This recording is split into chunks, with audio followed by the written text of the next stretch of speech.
Good morning, everybody. Thank you for joining us at this special council meeting. Before I call it to order, I will say two things. First of all, Joyce, I thanked everyone who's present for joining us and for putting their name forward, so I'm going to thank you as well. I wasn't able to do so privately. So as we begin this meeting, I'll ask that all present silence their cell phones and other electronic devices and remind council that our procedure bylaw prescribes the use of technology during council and committee meetings. I will also note that I understand that there are, some of us work for a living and this is a day meeting, so there is some business that needs to take place and there are personal issues going on at home for some. So we will honor the fact that people need to also communicate as they do. It is 9:31 a.m. I'll call this special council meeting to order, and as I do, I will note that we acknowledge that we are meeting today on the traditional territory of the Mississauga Anishinaabe, now of Alderville, who have lived on and cared for this land for generations. We recognize their enduring connection to this land, water, and community, and we pay respect to their elders, both past and present.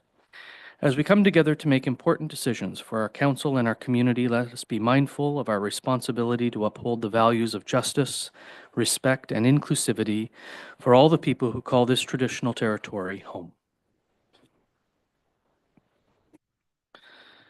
And I have a motion moved by Councillor Butwell, seconded by Deputy Mayor Anderson, that the January 24th, 2025 special council meeting agenda be approved as presented. Is there any discussion? Councillor Rowley. Thank you, Mayor. I'm not sure if this, I would like to add a motion to the agenda if it's the will of council. Can I just read what I would like to, and I believe that our Deputy Mayor Anderson will second if we get that far.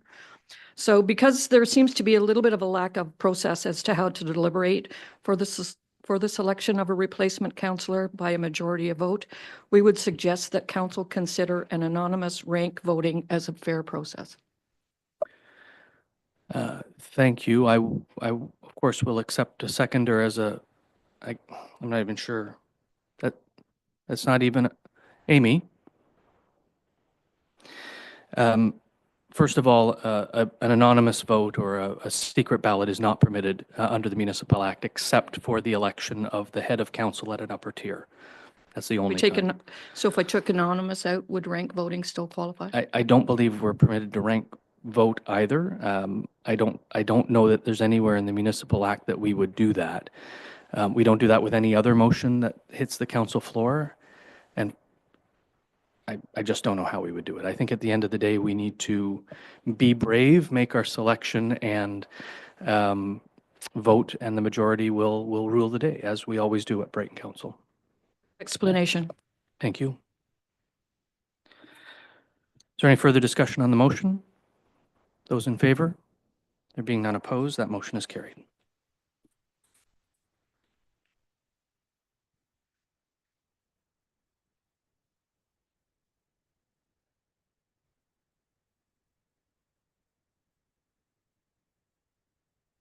The purpose of this special council meeting is for council to receive presentations from eligible candidates in order to fill the vacancy on council. The applicants will be called upon to provide their presentation alphabetically by last name. Each candidate will have a maximum of 5 minutes to make their presentation. I should ask Madam Clerk, will you be providing the timekeeping? And council may ask questions of each applicant following their presentation. There will be no questions or comments from members of the public or media. After the last candidate presentation, council may discuss the candidate presentations and deliberate to make their selection by a majority vote. Or council may hold deliberations and selection of a candidate at a special council meeting scheduled on January 27th, 2025 at 5 p.m. And we'll need to make that decision by motion one way or t'other. So before I move on to declarations of pecuniary interest, I would also like to note that first I would like to say, and I have said before, it is sad that we have to make this decision at all. The fact of the matter is we lost a class act as a member of council, one who did his work, who did his research, and who we all relied very heavily on for the work he did for Brighton and for our council. So I'm sad that we have to be here. I am grateful for the 9 people who have put their names forward.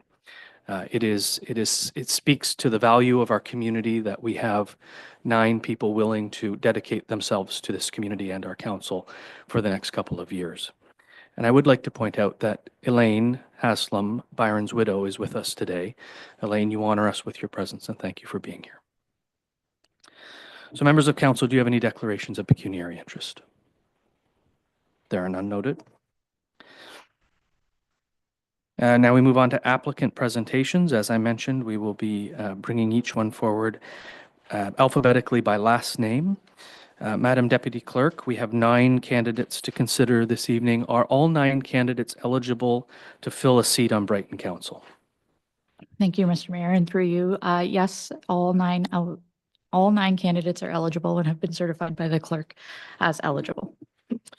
Thank you very much. So the first candidate we'll hear from is Laurie Caouette. And Laurie, do you prefer Ms., Mrs.? Mrs. Coweit, please.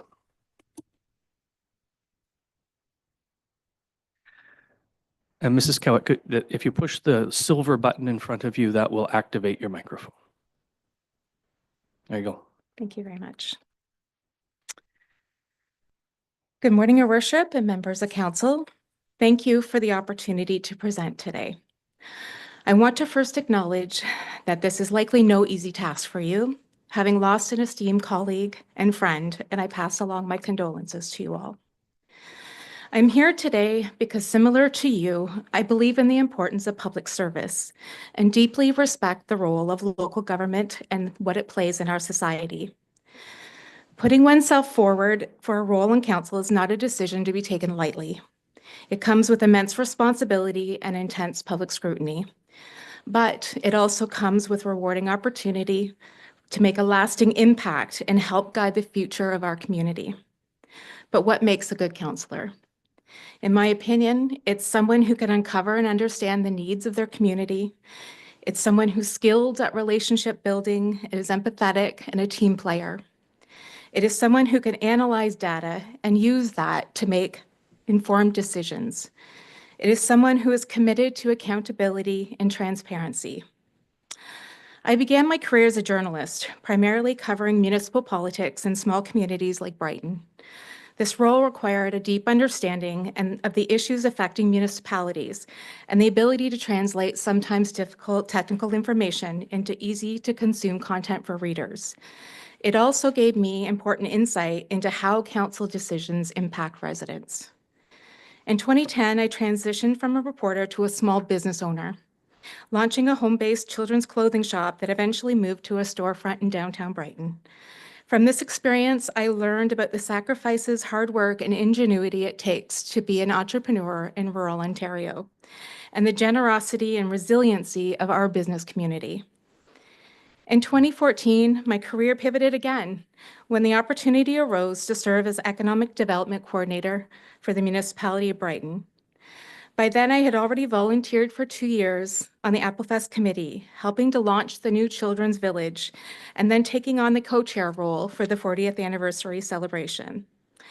This new role offered a way to continue my service to Brighton and to contribute to projects that had a larger, more greater impact. As some may know, there was an election shortly after, and as what happens often in municipal government, a new council was elected with new priorities. My position was cut in 2015, ending my time with Brighton, but fortunately not with public service. From 2015 to 2023, I had the privilege of working with the City of Quinte West, first as a special event coordinator, and then moving into the roles of grant writer and strategic partnership and engagement officer. My achievements with this organization included co-authoring the business plan for the Hospice Quinte facility on Highway 2, securing millions of dollars in grant funding for infrastructure projects in transit, launching a new public engagement platform called Get Involved Quinte West, representing the city on the Physician Recruitment and Retention Committee, and coordinating the municipality's first Community Safety and Wellbeing Plan. In my current role with Loyalist College, I continue to help strengthen the region by connecting industry to the post-secondary institution, ensuring they have access to research and training to help grow their business, and providing students with experiential learning opportunities. I have also led the creation of the new Bay of Quinte Film Office by initially bringing our municipal partners together and facilitating the first steps of development. Brighton has some big challenges ahead, and as we manage the steady growth and needs of our community, I firmly believe that the skills I have gained throughout my career will be an asset to this municipality. I have built and managed relationships with multiple stakeholders, including home builders, health partners, nonprofits, other municipalities, provincial and federal government, that I will fully leverage for Brighton's benefit. You have about 30 seconds. I've led community engagement initiatives and will encourage and contribute to the culture of transparency. And I've managed all stages of a grant from research to final reporting and will be a resource to council and staff when we pursue funding for larger infrastructure projects. I'm committed to Brighton and to taking on this role. I went to school here, I raised my family here, I built a business here, and this is where I work from. I hope you will consider me for this role and the opportunity to once again serve my community. Thank you for your time.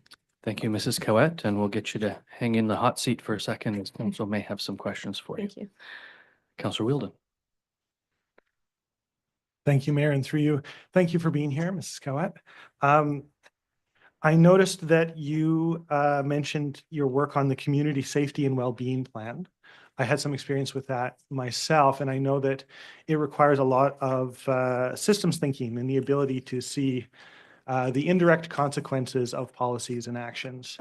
I'm wondering, you mentioned here subject matter expert. Can you elaborate on what that referred to in regard to that project?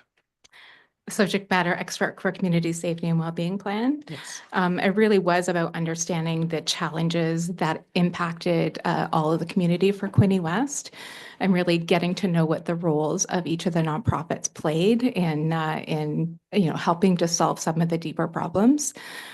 So it's been really getting to know what are the resources in our community, and what are some ways that we could collaborate and work together in order to solve some of those greater challenges. Thank you. Anyone else? Councillor Rowley. Thank you, Mayor. This is kind of an out-of-the-box question. Just let me get my question here. You were given $50,000, which is not a lot of money when you think of what the municipality spends. How would you use this money in the best interest of the municipality?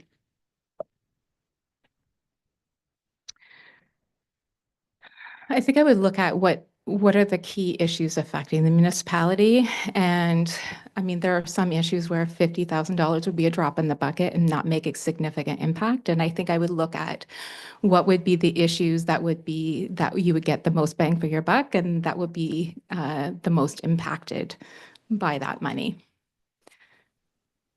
Thank you both. Councillor Butwell. Thank you through you, Mr. Mayor.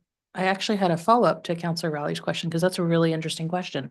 Where you are at, Mrs. Coweit, in your existence in Brighton, with that 50,000, what would you do with it? Like, you have to spend it within 5 minutes. Go. I mean, you could give it away if you wanted to, but where would you see the best use of that would make like that impact right away? I think that's a really difficult question. And as I've mentioned before, I'm a big supporter of community engagement. And it's difficult to say that without wanting to get input from the public in terms of what do they see that is a priority. My priority might not be the same as the majority of our public. And so that's a really hard question to answer. And I apologize for not giving you a firm one, but it's something that I would want to know. What do residents feel would be most impactful way to use that money? That's actually an answer I had not considered, because it kind of showcases what the needs of the community above self, right? Where those priorities are. My question was a very simple question. it was asked in a local publication, the Gazette, as part of a questionnaire, but I know a lot of people still don't have access or are not unaware of it. If brought into this position, would you intend to run again in the next municipal election, knowing that we're a couple of years out? It's been a long time intention of mine to run for council. I will say I wasn't quite ready the last election to put my name forward. I feel more settled in my life, in my career, and I feel I have more time and energy to devote to a position like this right now. And so I would say that I look at this opportunity as a way to ensure that, first of all, this is the right fit for me before fully engaging in a full election process, but also to make sure that I'm the right fit for council and for the municipality as a whole. And so I would say that, yes, my intention right now is to put my name forward for the next election. And I hope for this opportunity to really learn and prepare me for that next term. Thank you both. Councillor Wheeldon? Thank you, Mayor. One of the things that I did immediately upon arriving at this table was try and jump in and do all of the things. And I had clerks very patiently explain to me that staff reports are for staff to write. And that we are not necessarily the initiators of all things. And since then, I've taken almost all of the clerks training program from AMCTO, and it emphasizes over and over and over again the distinction between strategic governance, which is what council does, and the operational effectiveness that is what staff does. And that was not necessarily an easy lesson to learn. And I feel like a lot of people struggle with that, myself included, because I'm a doer. I want to do all the things. Having been a staff member, I'm sure you've experienced that from the other side. Do you have any thoughts or concerns about maintaining that professional boundary, knowing that you've got a long history of municipal work behind you and you might just want to be a doer again? Mm-hmm. No, I completely understand and appreciate that question. And you're right. I have been on the operational side of municipality. I have been in the position where I've worked with council members that have stepped over that line. And so it's given me that perspective. And I think that perspective will help me pause and realize that I am no longer in that doer operational position. I am more in the governance position. And I think it helps me empathize a little bit more with staffers. And I will say also to that is that that issue contributes largely to staff retention. And so I work in my role with Loyalists, work very closely with municipalities. And what I hear from all of them is that retention is an issue. And so I know for me, having heard that from municipalities, having been on the other side of it, I think it will make me very mindful of that. Thank you both. Anyone else? Councillor Wright? Thank you for being here. It's got to be a bit of a hot seat, and probably maybe even a little bit more than what all of us went through to get here.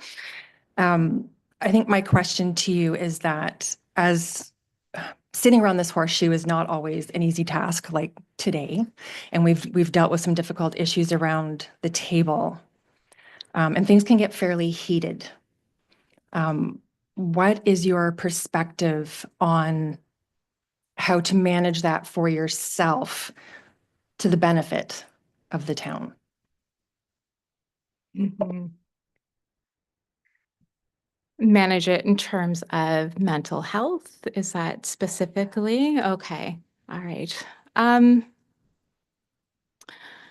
would say, I mean, it's something I've certainly learned through my career in public service, is that you cannot take it personally. And oftentimes the loudest voices that come from a community are from community members that are just as passionate about the community as you are.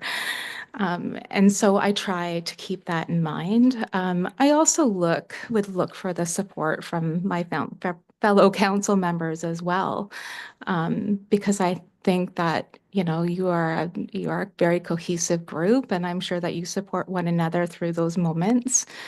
I'm also I'm a very mindful person. I often take time for myself to just sort of reflect. And I think that sort of keeps me in a good positive frame of mind as well. So yeah, I think we've all dealt with hardships in our life, in our career. And I think, you know, we're here because we're resilient people. And I would say that I fit within that category. Thank you both. Anyone else? My question is this: what one thing would you add or change in Brighton's strategic plan? And guess going back also again to the whole idea of really supporting community engagement, I would like to see a community engagement plan added to the strategic plan, just to create a more, what's the word I'm looking for? A more consistent way to approach community engagement in the municipality. Thank you for that. One last chance for members of council. Thank you, Mrs. Coweit. We Thank you very appreciate your much. Thank you. attendance.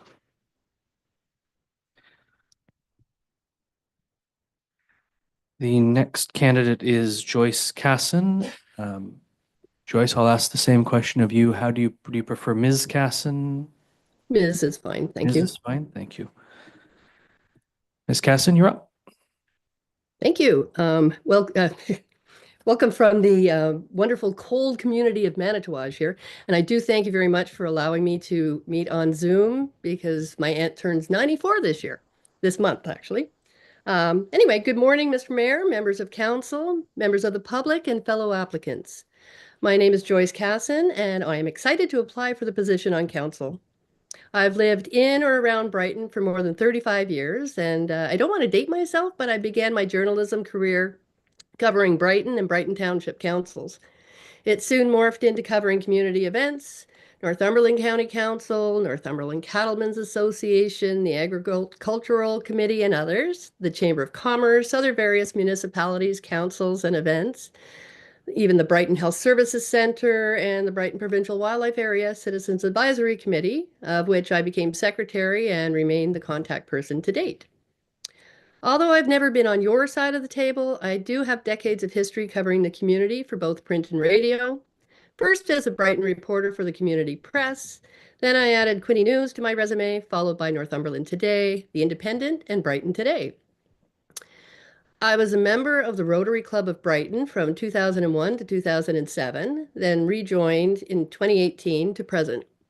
I was elected as president in 2020 and stayed on for a second term in 2021.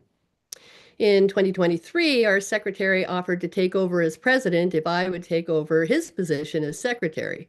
Of course, I told him that I'd rather be president than secretary any day, and his response was, "Oh, good." And so began my third term. And my fourth term begins on July 1st of this year. As a part of Rotary, we support the Christmas Hamper Program, Quinte Sailability, the Salvation Army, the Cadets, and many other worthy organizations.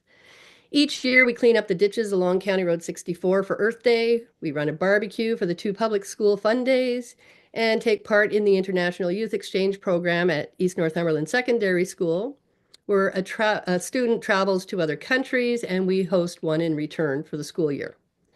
We also take part in the annual Spelling Bee for elementary school students and join other community groups at Canada Day and Applefest, and the list goes on. To me, being on council is like being on a team. We must work together and to achieve positive results for all our constituents. This council has had its differences and disagreements like any other, yet there's a great deal of teamwork happening, and that makes things work.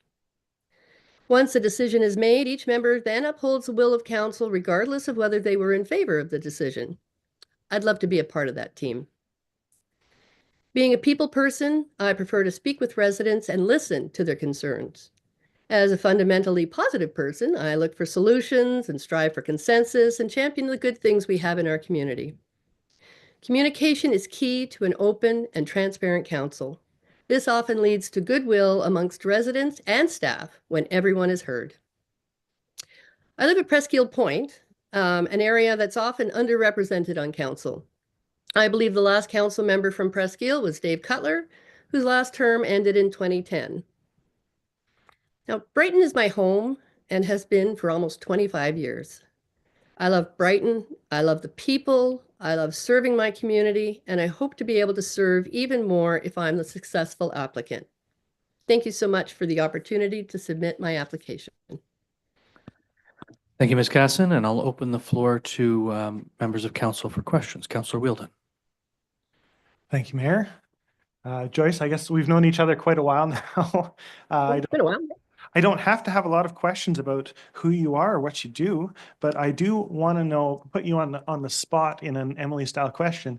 If you had to do one thing to engage the community groups of Brighton, what would you do? Well, engaging the public, you have to get the word out.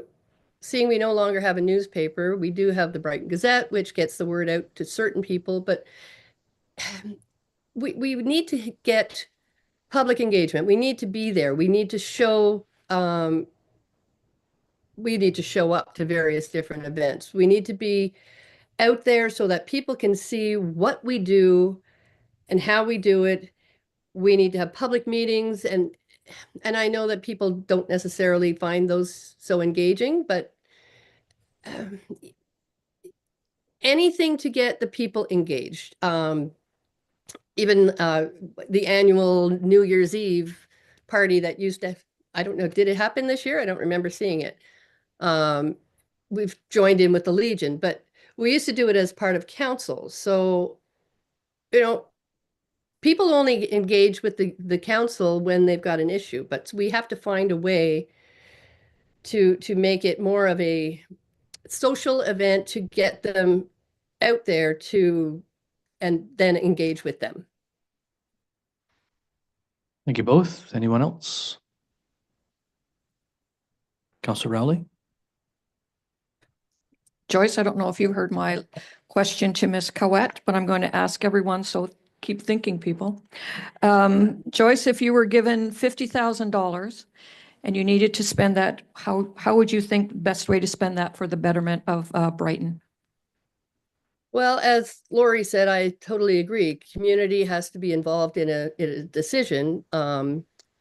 Personally, I would put it towards something for youth, be it playground equipment for the schools, or more facilities for soccer, hockey, whatever. I'm just big on supporting youth. Thank you both. Anyone else? I'll ask my question then, same question. What one thing would you add or change in Brighton's strategic plan?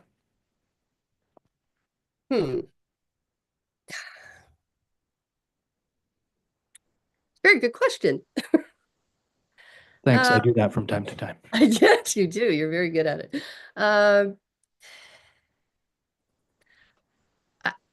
I don't know. To me, as I've said a few times already, is the public engagement. People need to be engaged in the workings of the community. And if we can get more ways to engage the public, that would, to me, that would solve an awful lot of issues, because we need to listen to what the people, what their concerns are in order to be able to move forward. Thank you for that. Last chance, members of council. Councillor Wright. Hi, Ms. Cassin. It's Councillor Wright here. Could you tell me what your top 3 values are, and can you pick the one that you would be most passionate about and how that will play out for you here around the Horseshoe? I'm not clear. What do you mean by pick my values? Your top 3 values that drive you in life And of those three values, which one would be your top one and how that will impact how you are around the horseshoe if you are elected to council? Well, I like to think that I have integrity, and I like to be open and transparent. Like when people ask me something, I give that, I'm straight out, give the answer. So being open and and transparent, and once again engaging people. If you're open with people, they would tend to be open with you, so we can work together. I'm a firm believer in teamwork. I love working with people and coming to a conclusion as to how we can move forward. Thank you for that. Anyone else? I'd like to ask Councillor Butwell's question from last time, and that is, if you were appointed to the seat, would it be your intention to run in the next election?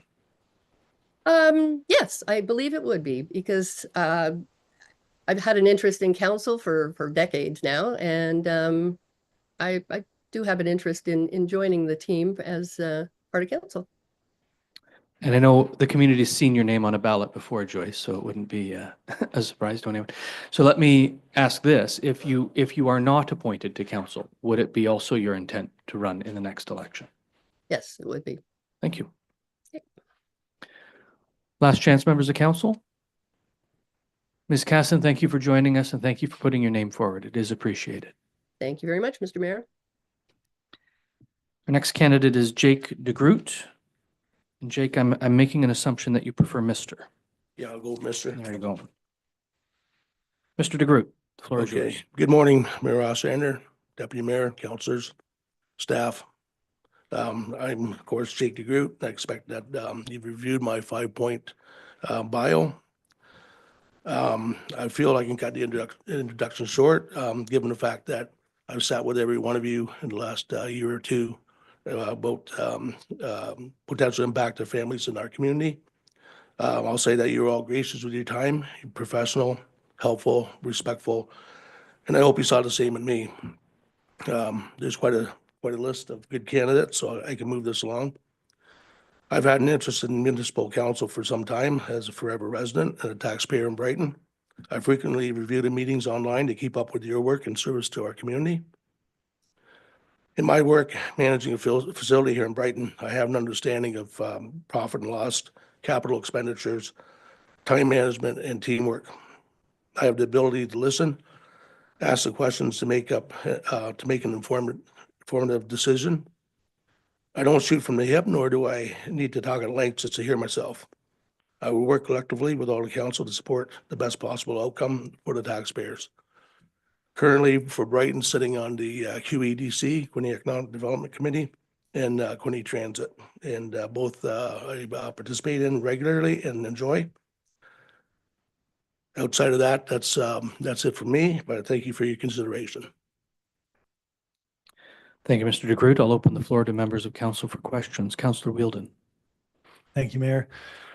You were, I think it's very fair to say, you were a leader of the resident response to a particular development in Brighton in the last few years. And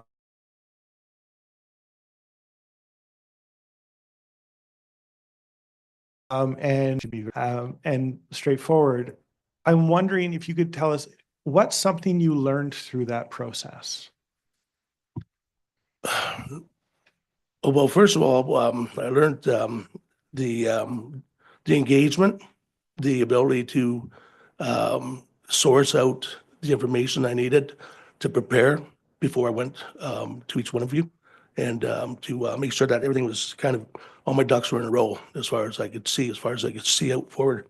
And during that process, I think I learned a lot about how council operates as well.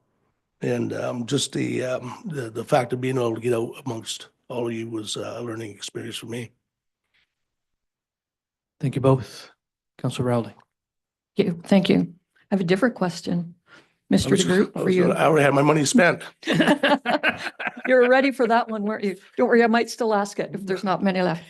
One thing that I learned, especially in my first term of council, something I think a lot of us have, maybe I took for granted as well, but did not realize how much when you work, how much time you sacrifice for stuff like this, how much time your family sacrifices for you. Because there are times that that's it through your workday. You're going to have to be here as of like today, or rearrange your work schedule, or rearrange the family celebration because you can't be there because you're going to be doing something very important for your community.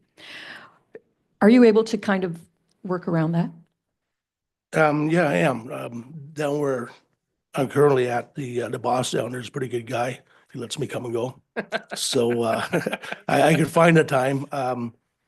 To be honest with you, and this is another question that might be asked, and I'll save that for later. My intention was to run in the next election because of the fact that I would be clear of work. But that said, a good friend of mine asked me to step up here. So that's why I'm here now. And yeah, I can clear my schedule.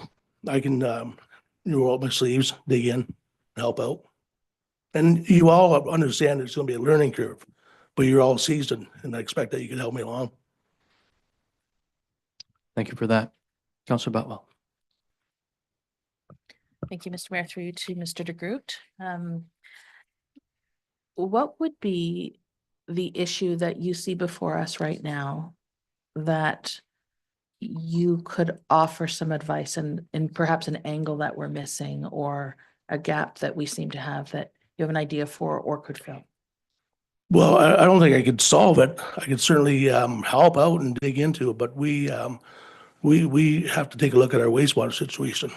And that's going to take everybody on board and a lot of collective thinking, and, you know, how we're going to pull that off, you know, type thing, right? And that would be, it's ambitious, I get it, but, you know, that's something I would certainly look at getting involved in. And, you know, with I mentioned here about capital expenditures and things like that, and managing profit and loss would probably help with that as well. Thanks. Thank you both. Anyone else? Councillor Rowley? Thank you. This is a little tough for me.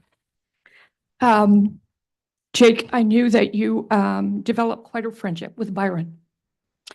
And if you could just, maybe in 2 sentences, because I developed a very good friendship with him as well. I know. Can you just give me in 2 sentences what you learned the most from him? There was a lot. I learned a lot. But what I saw was more than what I learned. What I saw was a very dedicated person who this was his job. And, you know, everybody around here is better for that. And I won't fill his shoes. Nobody will. But I would help. Thank you, Jake. Thank you. Way to go, Councillor Rowley. Bring everybody to tears now, you see. Usually you do that for different reasons. Anyone else? Anyone else with questions? So Jake, I'll ask mine, which is the strategic plan. Is there anything, what one thing would you add or change in the current strat plan? I would shore up dates, take a look at it, you know, because plans are plans. So we got to take a look at what makes sense, what's riding out too far, what can we pull up? And then a little emphasis on the, because of my background, the manufacturing piece of it, the park in particular, that's going to be a tough sell. We know that's a tough sell. We're too far off 401. You know, do we look at medium-sized manufacturing or whatever? But that's in a nutshell. Thank you for that. Appreciate that. Last chance, members of council. Mr. DeGroot, thank you for your application. Thank you for joining us today. Next is Steph Hails. As Steph, do you prefer Ms., Mrs., Mrs. fine? Say again? Ms. or Steph? Moderately more formal. Ms. or Council, Steph. like it. So Ms. Hails, you have the floor. Okay, so good morning to council and to the mayor and to everybody else's staff, and thank you again for giving us a chance for us to do this. I'd like to give my condolences to the friends and family of Byron. I think that's a shame that we're here because of that reason, but I hope it's something which he's left a legacy which I don't think any of us can follow, no matter what. My name's Steph Hails. I'm here today to ask you for consideration for me to be part of this council, as I'd like to be able to serve our community. My presentation is a little bit different because I'm a newbie. Although I've lived in town for 14 years, 15 years now, my presentation is basically just going to be basically who I am and what my background is. So I thought I'd just give you a brief on that. I'm originally from England, just outside of London, a little town called Romford, which is a town in Essex. I graduated from high school there in 1974. And from high school, I went into becoming a toolmaker. I took an apprenticeship. And my apprenticeship, I ended up graduating with that, and also with a mechanical engineering part of the apprenticeship in Groot College, which I did. 1980, I immigrated to Canada. I was 22 years old, just a young whippersnipper at that time. And I just fell in love with the place. I lived in Durham region most of my time. Met my wife there. We had 2 children. And now I'm kind of living in Brighton, and I've been here since 2010. So who am I? I'm a tradesperson. I'm somebody who works inside the factory. I've done 49 years working for companies such as General Motors, Chrysler, and which is now called Stellantis, and Ford Motor Company in England. So I've worked in the auto industry most of my life. But the last 10 years, working for Stellantis, I held a position there. It came out of the 2008 economic kind of disaster what we had in this country, where the companies were told to be accountable for what they do, what they spend, and whatever. So what they did is they put together a program called the World Class Manufacturing Program. And in that program, it was a system where what they did was they had alley workers and they had managerial people working side by side. And what we had to do was we had to do a lot of data collecting, things like that. So these are some of my duties that I did. I worked for the maintenance and tooling departments. I collected performance data. I was writing job procedures, and I also had to teach them job procedures to the workforce. I did job planning. I tracked the work schedules and completions of jobs. And then at the end of it, I had to calculate the manufacturing costs for each of the 2 departments. Every 3 months, we had to do a presentation to the plant manager of the work, what we did, and also to corporate. We had people coming in from Brazil, people coming in from Italy, and we had to do presentations to them on did we reach our goals or not. At that point, it was probably not, but most of the time, that's what happens in the industry, unfortunately. My union involvement, what I did with the union was, I was a member of the union for the whole of my career, but what I did in the union was I took courses, and I got as much education. I took courses such as I did a water study in Ajax. That's one thing which I did do at that time. I also did courses on the politics of pride. Now, with the politics of pride, it has an effect on workers, and this is the thing which we really wanted to bring into the workshop, into the work environment. So what they did is they had me working as a liaison inside the plant. I wasn't elected, but I had an office, so it was a perfect scenario for them. So they had me working inside the plant as a liaison for anybody who had any issues with the LGBT2+ community. And that way then they could come and I could find them the answers if I didn't know it. If I did know it, then I'd give them my advice. I was an avid sports person. My career was in karate. Now, I did karate for over 40 years, and in my career, I achieved many levels of kind of structural and greatness with it, because what I did was I ended up fighting. I did represent England before I left England, but I ended up fighting for Canada at the World Championships. And I also fought for them in the Pan American Games at Brazil. And that was in the late 80s. For that, You have a few seconds left. sorry, for that, I got an achievement award and the National Achievement Award. I won't go on for the rest of that then. So what do I bring to the council? I bring my honesty, I bring my integrity, I bring, my openness. I've worked with Jeff and I've worked with And just briefly, the rest of you guys I've not quite met yet, but what I'd like to say to you is, I think that I could be a good fit to you. And would I turn around and disrupt things? No, I think I would be somebody who would turn around and have a good discussion with you, but also somebody who's really willing to sit down and work out the differences between us so that we can actually go forward with issues. So thank you very much. Thank you, Ms. Hales. Members of council questions. Councillor Wield. Thank you, Mayor. I have enjoyed working with you on the Jedi Committee, and I'm glad that you're here today. I had a few things going through my head. I wanted to ask about your union experience, because we do have a unionized workforce at the municipality of Brighton. What has your experience in a unionized environment taught you that might be relevant to our relations with staff here? Well, one of the things which I did in the union was I went through a lot of conflict resolution programs and things like that. And the union actually does teach you quite a lot about how to present yourself, how to debate questions and go through it. I think my experience, what I've got from them, which I can bring to the council, basically is somebody who can actually be part of the council, as opposed to somebody who's just going to stand there and say, no, this is the way it's going to be. I have passions. We all do.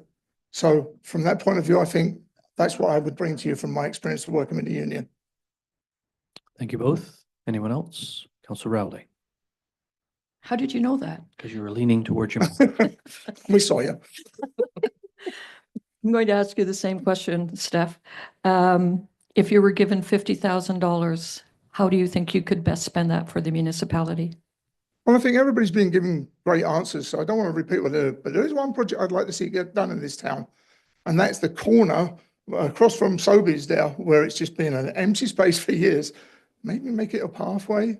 50,000 would probably do it, make it a little park, and so people can actually sit and have a coffee and enjoy our town.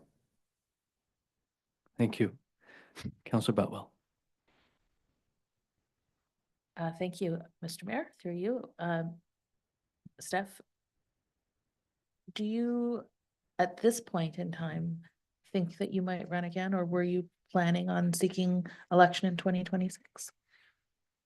I think that this would be a first step for me. If I could do this, I would learn a lot over the next 2 years. And that's the one thing which I thought I would get out of this. That was the reason why I put my name forwards, is to learn. And yes, I do want to run again in 2026. So I think that would be a great thing. And again, like somebody else said earlier on, it all depends on the fit. If we fit with the government, if I fit with you guys, or whether, you know, the fit for my family is going to be there. But I am a retired person now. So yeah, I think I would run for it. I can dedicate a lot of my time to this. Thank you both. Anyone else? The strategic planning question. What would you add or change in the current strategic plan? Well, I don't know what the current strategic plan is, but I will say this again, I would have to review it, sit down with it, look at it with all of you, and have an open discussion and learn from you guys what would be the best way to go forward with this. And if I disagreed, I'd voice my opinion against it. If I think it's a great idea, I'd be 100% on board with you guys. Thank you. Last chance, members of council. Ms. Hales, we appreciate your attendance. you very and much. Thank you for putting your name forward. Thank you. The next candidate is Mohamad Khan. Mo, do you prefer Mr. Khan? Yes, sir. Mr. Khan, you have the floor. Thank you very much. Good morning to one and all, and to my co-applicants. All the best to you too. As most of you might know, my name is Mohamad Khan, but 90% of Brighton knows me as Mo, the guy who drives a white Charger around town. Which is fair. At least they know who I am.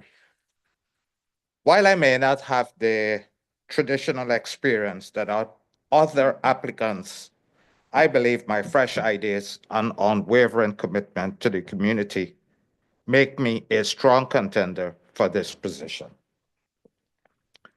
I currently serve as chairman of the Jedi Committee, which allows me to interact with various groups and organizations in the community. I believe that being on council does not come solely from experience, but from your passion, dedication, and willingness to cooperate with each other for the good of our town. My lack of experience also allows me to approach problems with an open mind, free from the constraints of how things are normally done. One of my primary goals, if chosen, will be to work with council so all residents feel their voices are being heard, so we continue to build a town that reflects the diverse needs of all. In closing, I ask that you consider the value of fresh perspective and ideas. I may not have years of experience, but I have a genuine passion for our community and a commitment to listening, willing to learn, and working tirelessly for a better Brighton. I ask for your support in this process so I can continue to serve our community in this new role where we build a greater, stronger community for all. Thank you. Thank you, Mr. Khan. Members of council, Councillor Wheeldon. Thank you. Well, I have appreciated working with you on the JEDI committee as well. I'm really glad that you're here today. I have noticed that if I see you at work and I spend more than 2 minutes with you, you've interacted with half a dozen different members of the community who do not hesitate to pull you aside and ask you what's what. Yeah. What do you think about the role of a councillor as a representative of the municipality to the public and a representative of the public to the municipality? While being pulled aside at work, I was always pulled aside since I've been in retail, whether it's personal to talk to, because first of all, I listen a lot to people. I've worked with Hannah, believe it or not, and I've worked with Ron without seeing the age difference between the two of them. And it's one thing you do, whether it's in business, If you and can't, I mean it, if you can't see the age difference between them, and I mean it in no disrespect to anybody. During my retail career, I've learned you gotta listen to people, whether you're at the bottom or at the top. That's how you learn, and you learn from people. Customers would stop me and say, "Oh, floor needs cleaning. Why is your grocery so high?" And then lately, after it became public knowledge that I submitted my name for council. Well, why you want to get into that problems? You know, it's so much a headache. It's so much a thing. But again, when I explain to them my purpose of it, they support you and they go, yeah, at least you listen and take our concerns to council. I hope that answers you, Jeff. thank you both. Councillor Wright. Hi, Mo. Nice to see you here. What would be the largest driving factor that had you put your name in the ring? There's lots, but the largest one, in my humble opinion, the community is not being heard. And I don't mean it in a derogatory or to single out anybody. I'm more well known in Brighton than some of the council members. People know who you are, but sometimes they say, I don't know how to contact them. Never seen them anywhere. And it's sad. And that's one of the reasons we need to start interacting with Brighton, whether it's rural North Brighton, Gosport, Presqu'île Park. People just need somebody to listen to them. And that's what I'm hoping, that I could listen to them, pass their concerns on, and hopefully help them in some way we can. Thank you both. Councillor Botwell. Thank you very much. Hi, Mo. I did not know about the white charger. I did not know that. But now I will look out for you. I hope you're a good driver. So I having spoken with you in the store, I can attest that everybody knows you in this community, and they obviously engage with you already prior to this process. I'm kind of curious what the community feedback was on this selection point process, if they have it all. hoping these questions weren't gonna come up, but they come up, and I'll be honest. I would say it's 50-50. Some people are with the selection process. Some people prefer we went to an election per se, where the community got to decide who to fill the late Byron seat with. And coincidentally, I did meet Byron a couple of times in Tim Hortons. Very pleasant person to have a conversation with. But somebody he knew in Godsport and then was there having dinner the other night, and they came to me and they said, it should be an election, not a selection. I go, unfortunately, it's not my decision. You have a complaint, whatever, take it to council. But I would safely say it's a 50-50 split down the middle. And sometimes, again, people say more, you tell it like it is. One of the problems in this community, we have a split community. Whether we want to believe it or not, we are split. And we got to figure out a way how to bring it back together. Because people are not, I don't want to use that word. People think their voices are not being heard. We see each other once when it's election, and after that. And I know Jeff has explained it numerous times to me when I bring these concerns to him in a off-the-record kind of atmosphere. Mo, they could get a hold of us by phone. They could email us. It's being live streamed on YouTube. But you got to remember too, yes, the generation gap is changing in Brighton, but we still have elder residents, God bless them, who are not computer savvy, for the lack of a better word. You know, they're accustomed to pick up the phone, hey, Ron, hey, Jeff, you know, and so, but that's, it's in a nutshell. I would say it's 50-50 split up. Go ahead. Thank you again. Regardless of the outcome of today, would it be your intention to Yeah. seek a position? Yeah, in 2024? And just a step, sorry, I didn't mean to interrupt you. Go ahead. Just a step back to 2022, I did actually have the papers to file. Some of you know, some of you do not, but another person who was running coincidentally was my neighbor. Well, not my neighbor, he moved into the area for a couple of months before, and all of a sudden I knew he was running. I can't remember his name because he didn't last long. So he did ask me, he said, can you help me, you know, talk to people you know to support him? I go, well, let's hear what your priorities are. Unfortunately, he lost, and then he just packed his bag and left the city. So the town, sorry. So I never get to find it from him what his reason was.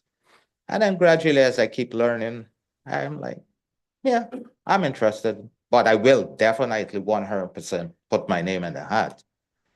And one of the biggest reasons, unfortunately, we hear under these circumstances where it's only 6 of you get to decide. 2026, hopefully, the town decides. If they want me or they don't want me, at least I could learn for the 2 years, show them what I can do. And if they're happy, hopefully they bring me back. If they're not, goodbye, Mo. But I continue. Thank you. Councillor Wielden. I do want to say that having lost many elections, I have learned that it is very important to not see it as whether or not the town wants you. Certainly today, with so many incredible applicants for one position, there is absolutely no shame in not being selected for anyone. But that the challenge of running again, I because we're asking everybody, are you going to run? The challenge of running can feel overwhelming, and the losing can feel like rejection. And I have learned through a lot of sober thought that that's not the case. That's not how elections work. So I want to encourage you, and I'm excited to see you put your name forward, one way or the other. Thank you. Thank you both. Councillor Boutwell. And I'm just going to piggyback on what Councillor Wielden said, and this goes for every single person who put their name forward, regardless of what the decision is today. I would love to see all of these names next time. Thank you. Thank you both. Councillor Rowley. Thank you. Mr. Khan, my question is, after reading through your submission here, you still work at No Frills? Yes, I do. Right. So as I asked previously to Mr. DeGroot as well, have you thought about how you can fit in the responsibilities of this council with your work schedule and with your family life? Yes, I can. Coincidentally, when I decided to do this, I went to my franchisee, the owner of the store, and I told him what I intend to do, if selected, what it would entail. And our schedules are flexible. He has no problems. I think Jeff had asked me that question too when I submitted my name, and he said, we could work with whatever you need to do. Thank you. Thank you both. Anyone else? Strategic plan. I knew you were going to ask that question. Shouldn't be a surprise now. Nope. But unfortunately, I'm not that qualified as to what it is that's going on right now. So I don't want to guess because I can't give an answer. But if selected, I'm sure I could learn about it, read whatever reports is available, take guidance, and hopefully make a good decision for right. Thank you, Mr. Khan. Last chance. Go ahead, Councillor Butwell. I gotta get to know you better. You're actually encouraging me to speak more. It took me, I think, 6 months to ask my first question around this table. A couple of things. I would say that something like the strategic plan, it is a huge undertaking, the process, and there's a lot of big ideas there. And for, again, everyone who has put their name forward, I think that you will find this an incredibly helpful group of people around this table, and we would approach everything with grace. So being concerned about that for those who are not familiar at this point, please don't be embarrassed or feel put on the spot. Much like the questions that my fellow Councillor Rowley had asked about work, those of us that still have jobs, whether they be traditional scheduled jobs or are self-employed. I just wanted to make a comment to it, and I understand the question from Councillor Rowley. I do understand, because the majority of our meeting times outside of regular council happen during the traditional working day. We don't live in a traditional world so much anymore, and I would love to see us, as we move forward into the future, reevaluating that idea that you have to be retired or be the boss in order to access local politics and local government in a meaningful way. Thank you. Can I just ask something back? Okay. Just for clarification? Yeah. Thanks. No, did you say you want to see it more retirees and No, people on it? Other way around, I think. is what Oh, you're okay. I saying. just want to make sure. I don't think she was saying more retirees or less retirees, but I'll let you answer your Yeah, question. no, because that was not actually the reason. I was not saying less retirees, because I'm shortly going to be one, hopefully. I actually just would like to see us broaden our idea of what accessible government is for those that come to put their name forward here as well, rather than are you going to be able to work around your work schedule because we need you here all the time. This is a part-time position. This is not a full-time job, and we all need to, again, I'll use the word extend grace to each other. Yeah, here's $15,000. It's a full-time job. Good luck, right? Or whatever the number is. I can't remember. 23 now. Well, there it is. Even still in 2025. Nope. Anyone else? Councillor Rowley. How much money are you? Mr. Khan, my $50,000 question. If I gave you $50,000 to spend on the betterment of the municipality, how would you best spend that? No strings attached? No strings attached? Might sound, I don't know, shocking. But at No Frills, we see something most people don't see. There's lots of people that would take their grocery to the cash, and halfway through that transaction, I can't afford it anymore. You know, I can't. I don't have enough money, or I've got to pay a light bill, or I got to something. So, I mean, sometimes a lot of customers steps up and would help it.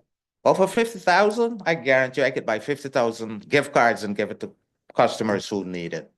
But You brought up another point of spending that 50,000, and something we've started doing at the North Rose is for the schools. We have a breakfast program, and it would be amazed how those kids sometimes. I'm not saying I don't know any more than that, but they're grateful for it. So if we could spend it, so at least they learn, they're the future.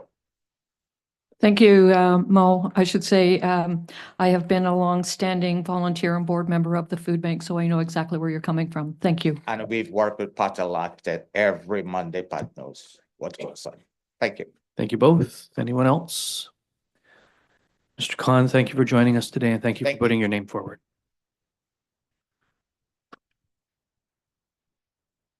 Next candidate is Laura Knegt.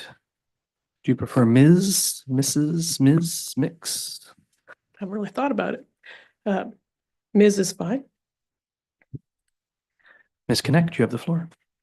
My father always just said, you can call me anything, just not late for dinner. I never really got that, but that's what he said. There's other things, but none of them made sense. Anyways, good morning, everyone. Thank you for the opportunity to be here. I want to start by expressing my deep appreciation for the late Councillor Ferretis. We served together on the Economic Development Committee, and I saw firsthand his passion for this community and for being on council. His dedication to our community was evident, and he'll be greatly missed, and actually replacing him I don't think is very easy. So you all have my resume and bio in front of you. Most of you do know who I am. So I'm not going to go into all the details of that. I only have 5 minutes, and I know in a few minutes the mayor will.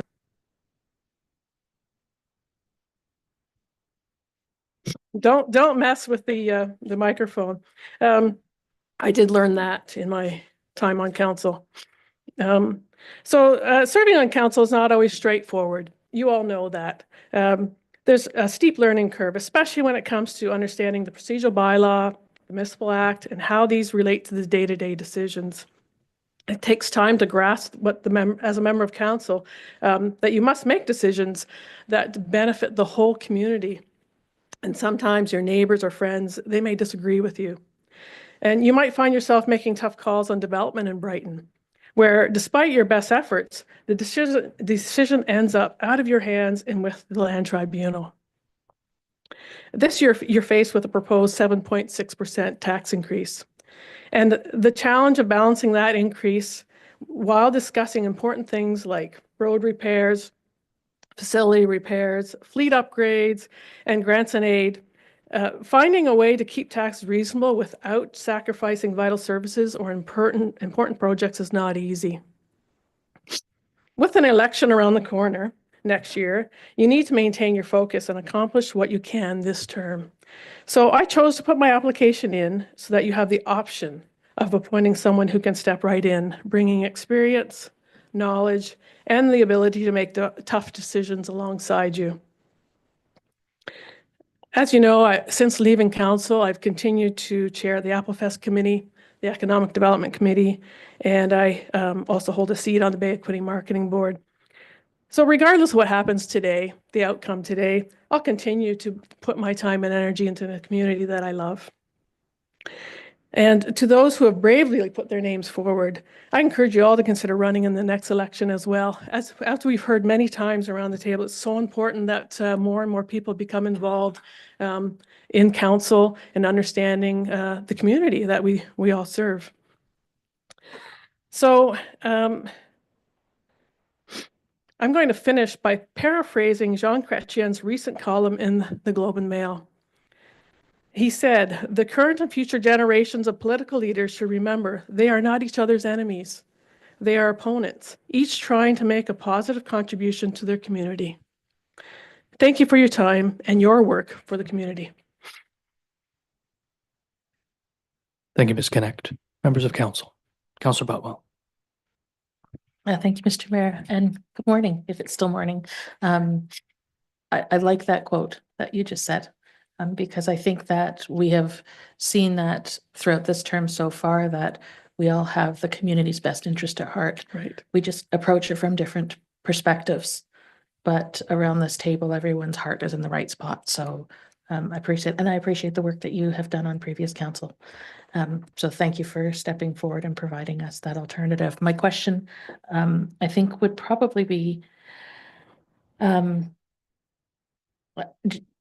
just going to ask, you chose not to seek re-election last Right. time. And somebody asked me why, and you and I did have a conversation, but I thought that since the question was asked of me and I didn't share the contents of that conversation because you approached me in a good spirit. So if you could just answer why you chose not to run last time. Yeah, absolutely. So I run a business, and it grew quite a bit over, since the time I began in a short time.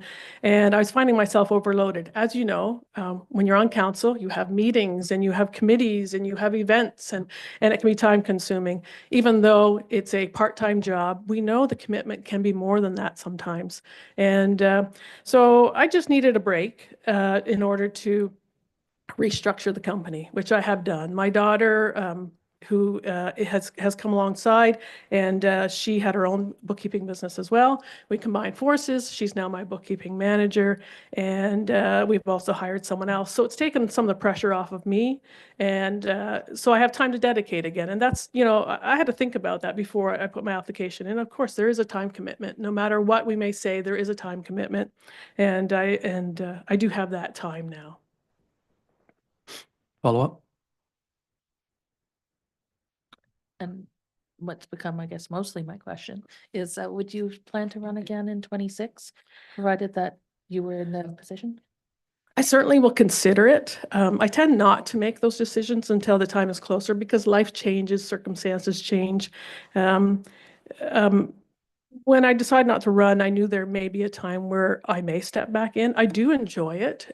It is a steep learning curve. Like you, I think for the first year, I didn't say a word. I really needed to take the time to wrap my head around what it is we were supposed to be doing, what the process and procedure was. And so would I consider it? I would consider it, but I can't give you an honest yes, no answer today. Thank you both. Councillor Rowley?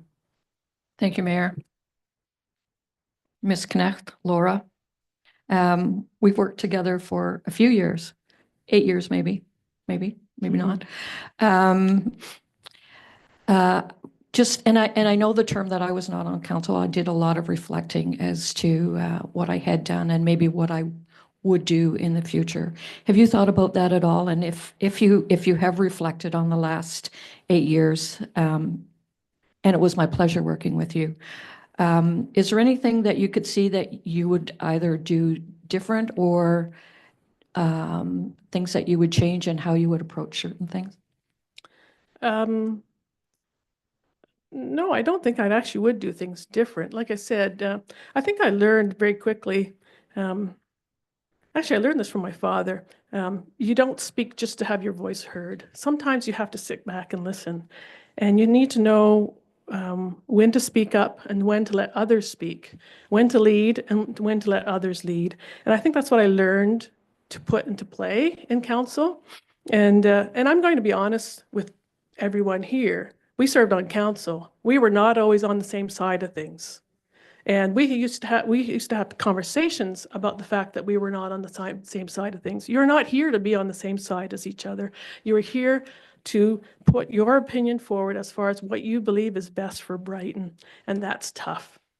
And when you don't agree with each other, that can be tough. So anyway, I just want to make sure people understand that we have learned to appreciate each other, but it doesn't mean that we always agreed with each other. And we do like each other. That's good too. And we Most sit of the on time. committees together now, and it works out great. Thank you, Laura, for being honest. You're right. We didn't always agree, but you did not hold that against me. I did not hold that against you. And I certainly have learned. And I would say this, being now one of the older counselors, not the oldest. Are you calling me old? No, Oh, I'm you not. are. No, Oh, okay, I'm just old. checking. But I want to say those of us who are a little bit older, I have certainly learned a lot from those who are much younger than I. This is not about teaching as being taught. Thank you. Thanks. Thank you both. If you two start singing Kumbaya, I'm out. Councillor Wheeldon. Thank you, Mayor. Would you say that there is anything in particular you would like to accomplish in the rest of this term? Or would you say that your intention for this position is more of a stewardship role? Well, I think at this point, let's be honest, next year is an election year. Anyone who's been on council in an election year knows that really nothing actually gets accomplished because everyone turns their attention to the election. You go into lame duck. So you have processes in place and those need to be finished before the election year comes. So I think that the fact that I've listened to your budget meeting. I've taken a look at the budget. All I'm saying is I could step in and we can continue moving on towards the goals that you already have set before you. Thank you both. Councillor Botwell. Thank you so much again. With respect to the budget and your expertise with your own business, what is one area that you see that we are most vulnerable? Well, it's important to remember as members of council, I'm not a bookkeeper who's a member of council. I'm a member of council. You know, you have to.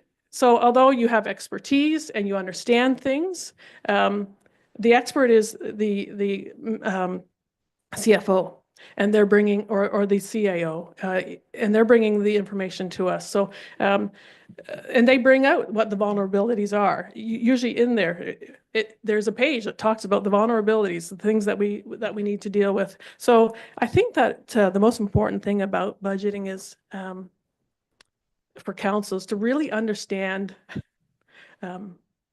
what the end result needs to be, because sometimes you'll hear people campaign and say we need to cut, but we know if you cut, a few years later you have to increase way more than what people can handle. So I think that it's really taking a good look at what is there and making sure that everything that we do has purpose for the community. Councillor Botwell. Thanks again. And so just as a follow-up to that, I suppose, and that might have been my mistake for not being clear. So with not sitting on council right now, Right. Where do you see our greatest exposure or risk? As far as the budget? As far as the budget, you're a community member, that is your area. You understand, you watch the meetings, you are obviously involved still with on committees, et cetera. So not as a councillor. So as a member of the community, I think the biggest concern is the very thing that needs to happen, which is the increase. People in this community, we know how expensive it is to live. Some people can barely pay for food and housing. And if they happen to be lucky enough to own a home, paying for taxes on top of that is difficult. So I know you may be looking for a specific thing. The budget hasn't really changed much. We have to budget for roads. You can't eliminate those things. But I think that knowing and understanding the tax base and how important it is to bring industry into the town, into the municipality. Sorry, we used to have a swear jar for when every time you said town rather than municipality. I guess that we don't have that anymore. That's one thing I'll bring back. Just kidding. If anyone doesn't know me, I have a quirky sense of humor, so you have to be okay with that in council meetings, because otherwise they're way too boring and way too long. Anyway, I've lost my train of thought. I think that understanding that people are having a very difficult time affording anything. So when we talk about taxes, we have to make sure that it's affordable, and bringing more industry into Brighton will significantly bring down the tax base for our residents. And I think that's the most important thing. And that's the thing that Brighton's always lacked, is that we've had a much higher tax base through residential than through commercial and industry. Thank you both. Anyone else? Strategic plan. What would you add? What Can would I you answer the change? $50,000 question anyway? You can answer both and then get it out of the way. Well, because I wasn't asked the $50,000 question, I'm going to answer it. I would get rid of this ugly paneling that's been in here for way too long. I see you replaced the melting light, so I'm very pleased with that. One step at a time. Right. Strategic plan. So first of all, the strategic plan is so important, and it's always a shame that not enough people in the community are involved in it, because if you've come to it, it's actually fun. And they actually usually feed you too, which is, you always feed people when you want. You should have had food today, because you can see there's not very many people here. I was always a proponent of that, but strategic planning is so important because it actually gives council this is what we need to work on. It's very simple. It's right there. The people have spoken, right? This is what is needed. So what would you change? Development is huge in Brighton. And I know this is a topic that's been talked about many, many times, and it's very expensive, but that bridge over the train tracks, if we're talking about industry, if we're talking about a growing community, at one point, council has to actually tackle that bridge over the train tracks. And I think it keeps getting pushed further and further ahead in the strategic plan. So. Thank you for that. Anyone else? Ms. Knegt, thank you for your time and thank you for putting your name forward. Thank you. Our next applicant is Doug Leblanc. Doug, I assume you prefer Mr. LeBlanc. Yes, or There you go. retiree or veteran, whichever one you want. Mr. LeBlanc, you have the floor. Thank you. I'm trying to go to this high-tech stuff. There we are. Thank you very much, Mayor and Council, and Your Worship, and the other candidates. I've been sitting back there listening. You guys are going to have a hard choice, but any of them that you would choose, I'd gladly fit in. And it's very hard following after Laura, I'll tell you that, because I sat beside her for a long time. And I was going to say something about the light to you, but I didn't want to say it because I noticed it had been replaced. It was one of her complaints all the time. So I've been a resident of Brighton for 31 years. I came here to be part of Ground Tracks. I made it, my son went to school here, graduated, but I moved him out because of bullying, so I put him in a private school in Nova Scotia. And he finished his high school there, then I put him at a university in Vermont. But in Brighton, I started my businesses here. I live here. I know the residents here, they all know me. I'm very accessible. That was one of the complaints that the last council had about me. I was too accessible to the public because they always called me and talked to me, and I would pass the information back down to the people. And I love Brighton. Built 2 homes here. I live here, and I own a business here, and I'm trying to bring more business here. If one of you talk to Paul Walsh once in a while, I always give him a phone call. Are you ready for a tech park?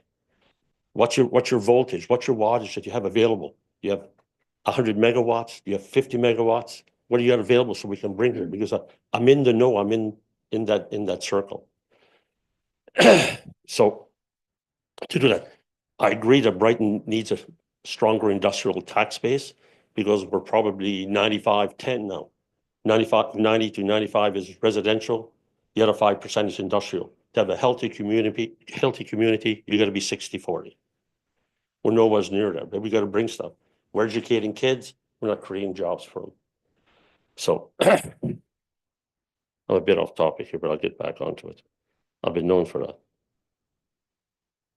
All right. Just wait. All right.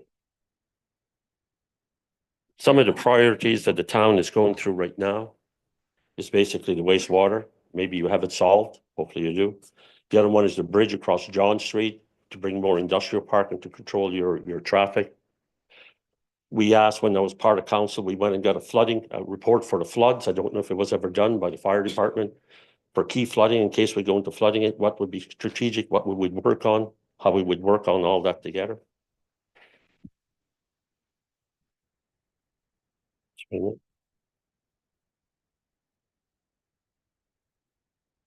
And one of the things is I was very into the public. And sometimes the public, you couldn't talk to them, so we would have events. We would stage events, Pancake Day, Corn Day, what do you call it? Strawberry shortcakes, Pizza Day with the minister and stuff to get the public to come to talk to us. And they'd pay a small donation and we donate the money to our causes. But it would always bring the public to you so you could communicate with them if you weren't out in the public all the time to see them. And to do that. So I was a person that was opinionated. I would give my opinion to council. Some people thought it rough, some people thought it easy. But when the vote of council was done, doesn't matter if it was closed door or in open, I always followed the decision of council. And when I went out in public, I supported the decision of council, always did. So, and you would be very lucky to choose any of these candidates that I've already heard. Like Laura, young lady here. We haven't heard Hannah yet.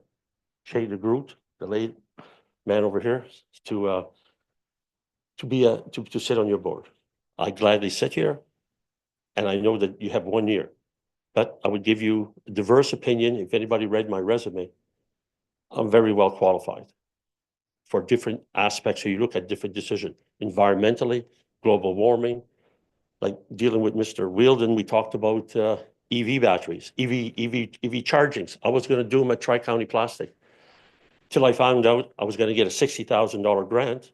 I was going to put 60,000, but it was going to take me 100 years to get paid back on my 60,000.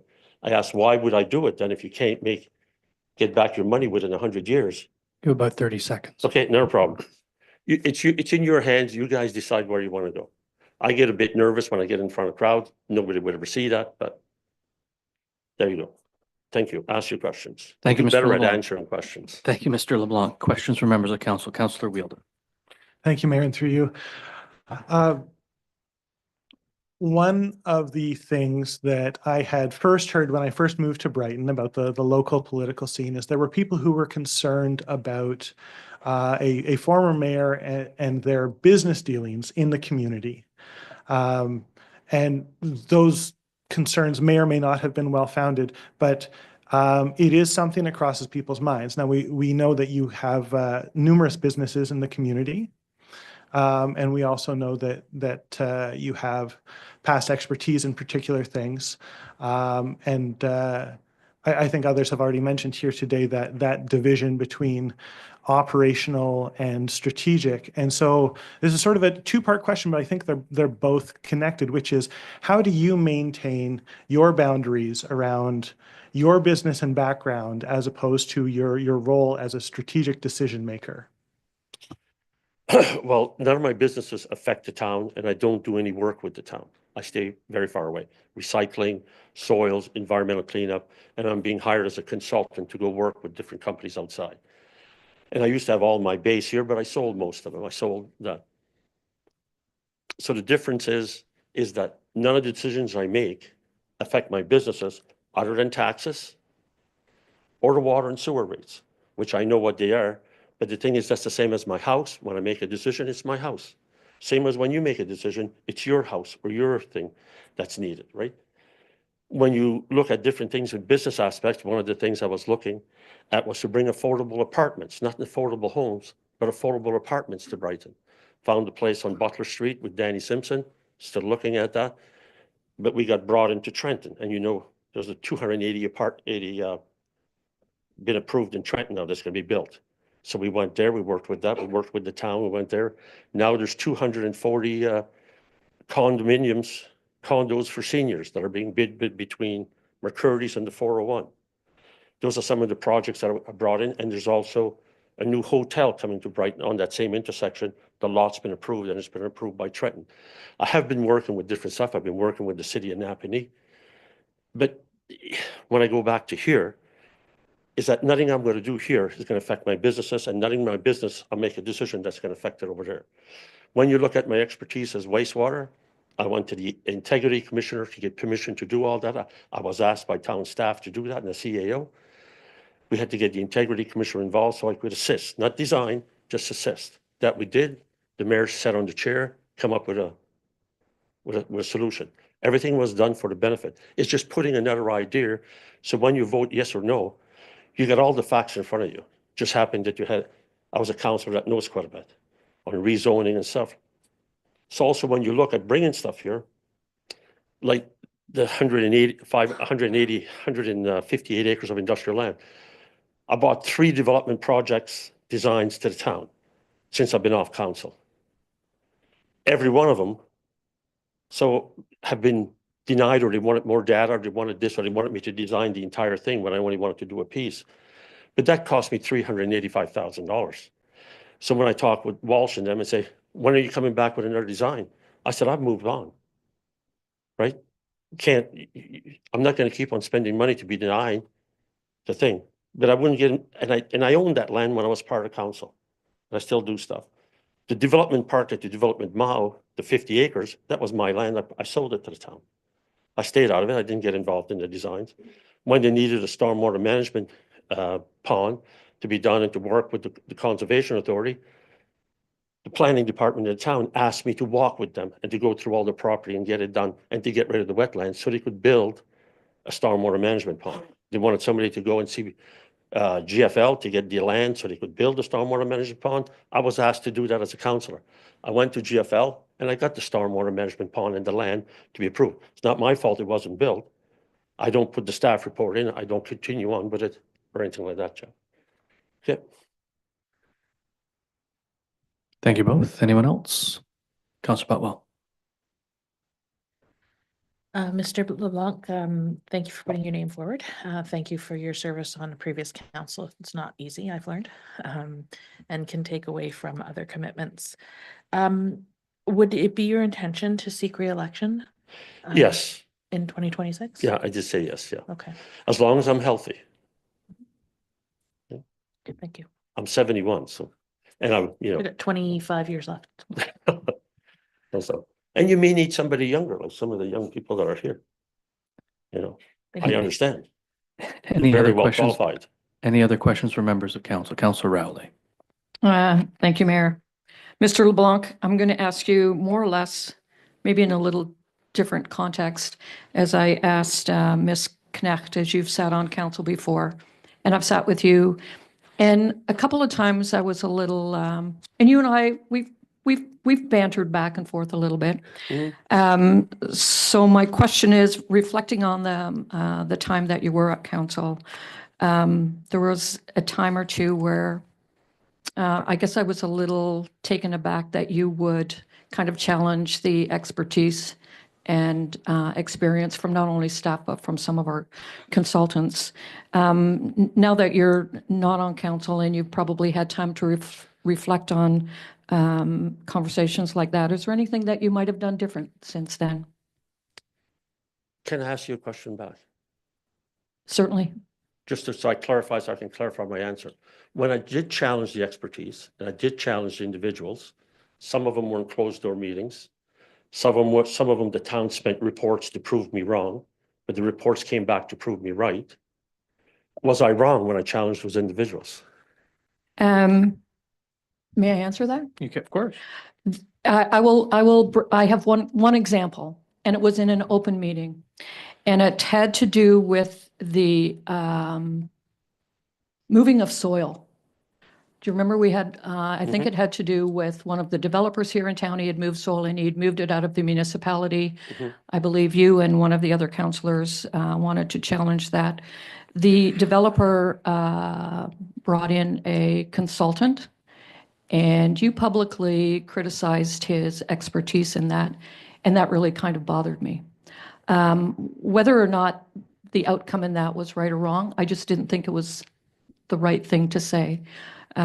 So that's kind of where I'm coming from on that, as far as, do you think if you were around the table again, whether it's now or whether it's in 2 years, would you have made the same kind of comments, or would you maybe diplomatically have held back a little bit? Good question. So, if you've read my resume, I've done 6,500 sites, and I was on the excess fill sites, and the regulations that the province use today are the ones that we set up for our fill sites, the exact regulations. If you understand the questions, when I asked them, when you start moving soil, you're supposed to have a plan. It's supposed to be pre-drilling, pre-testing, pre-stuff.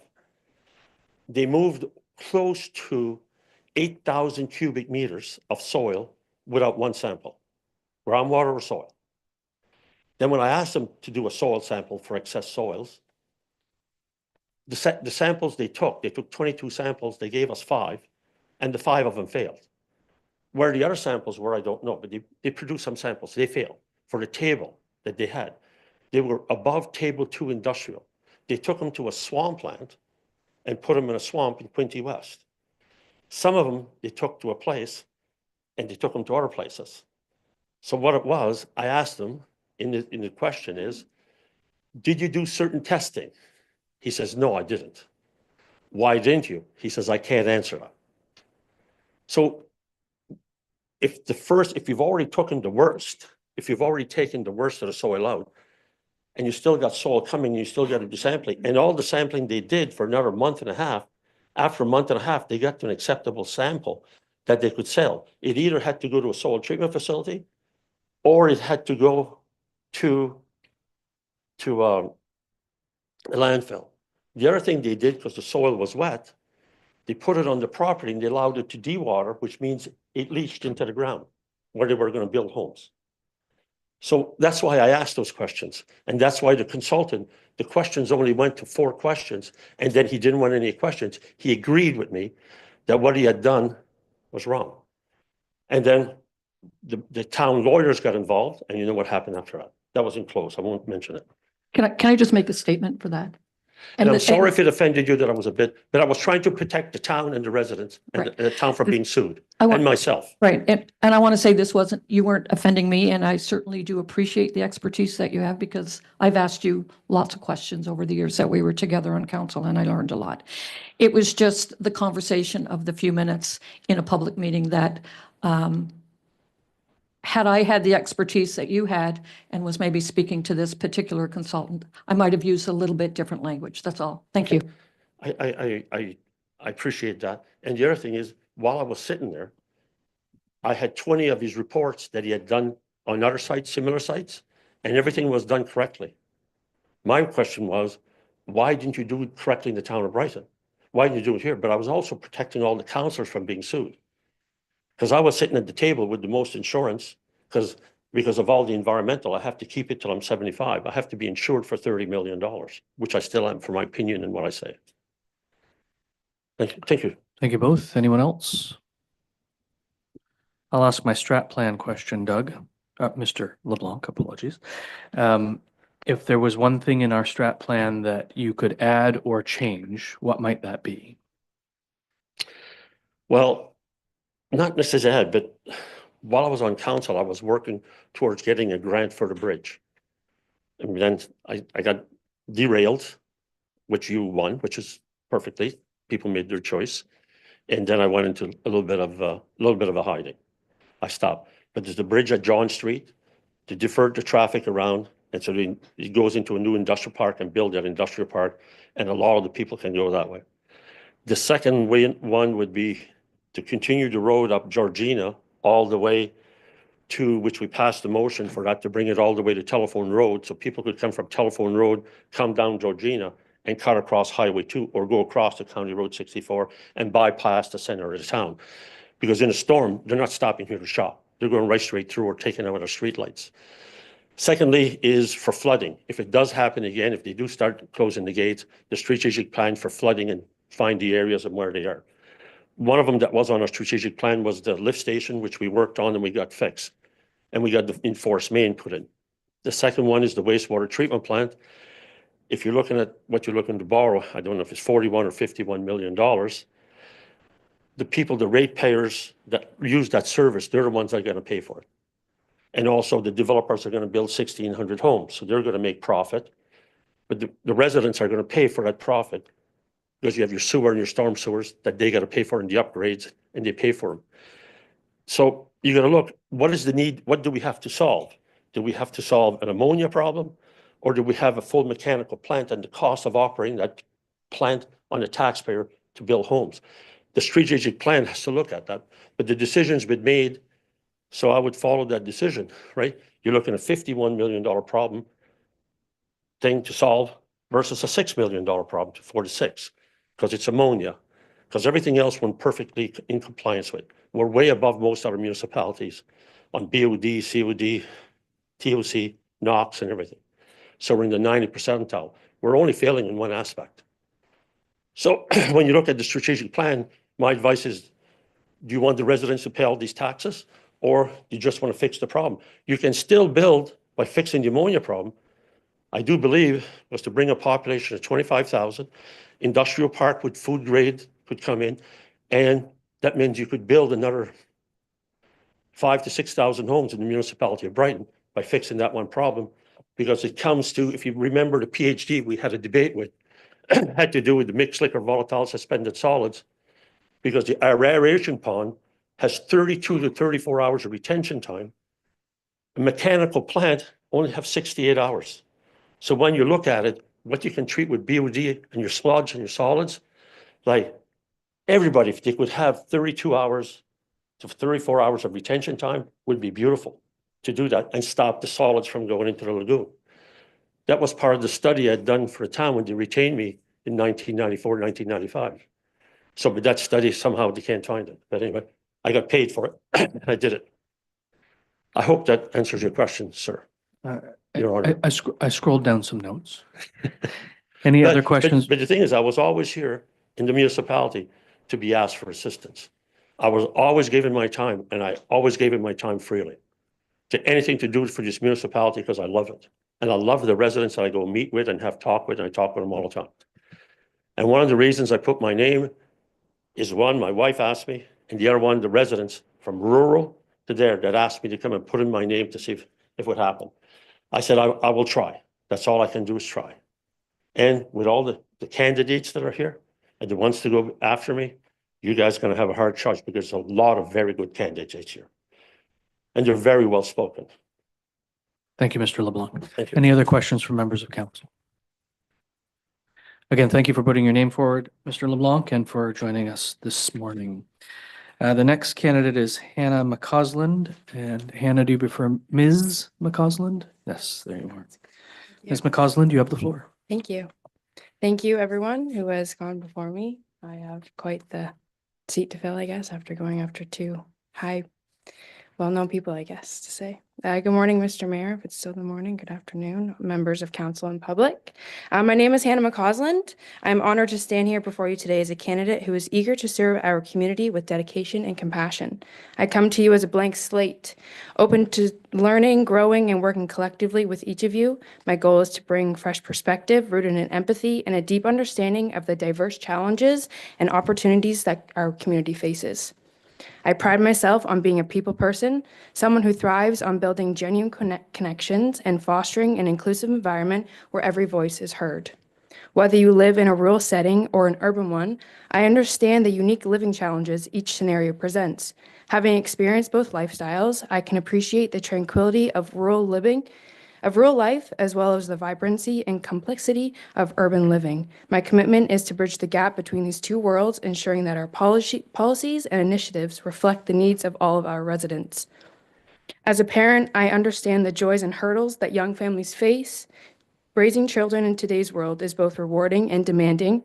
I am dedicated to creating a supportive environment for young families, offering them resources and opportunities that enable their families to thrive.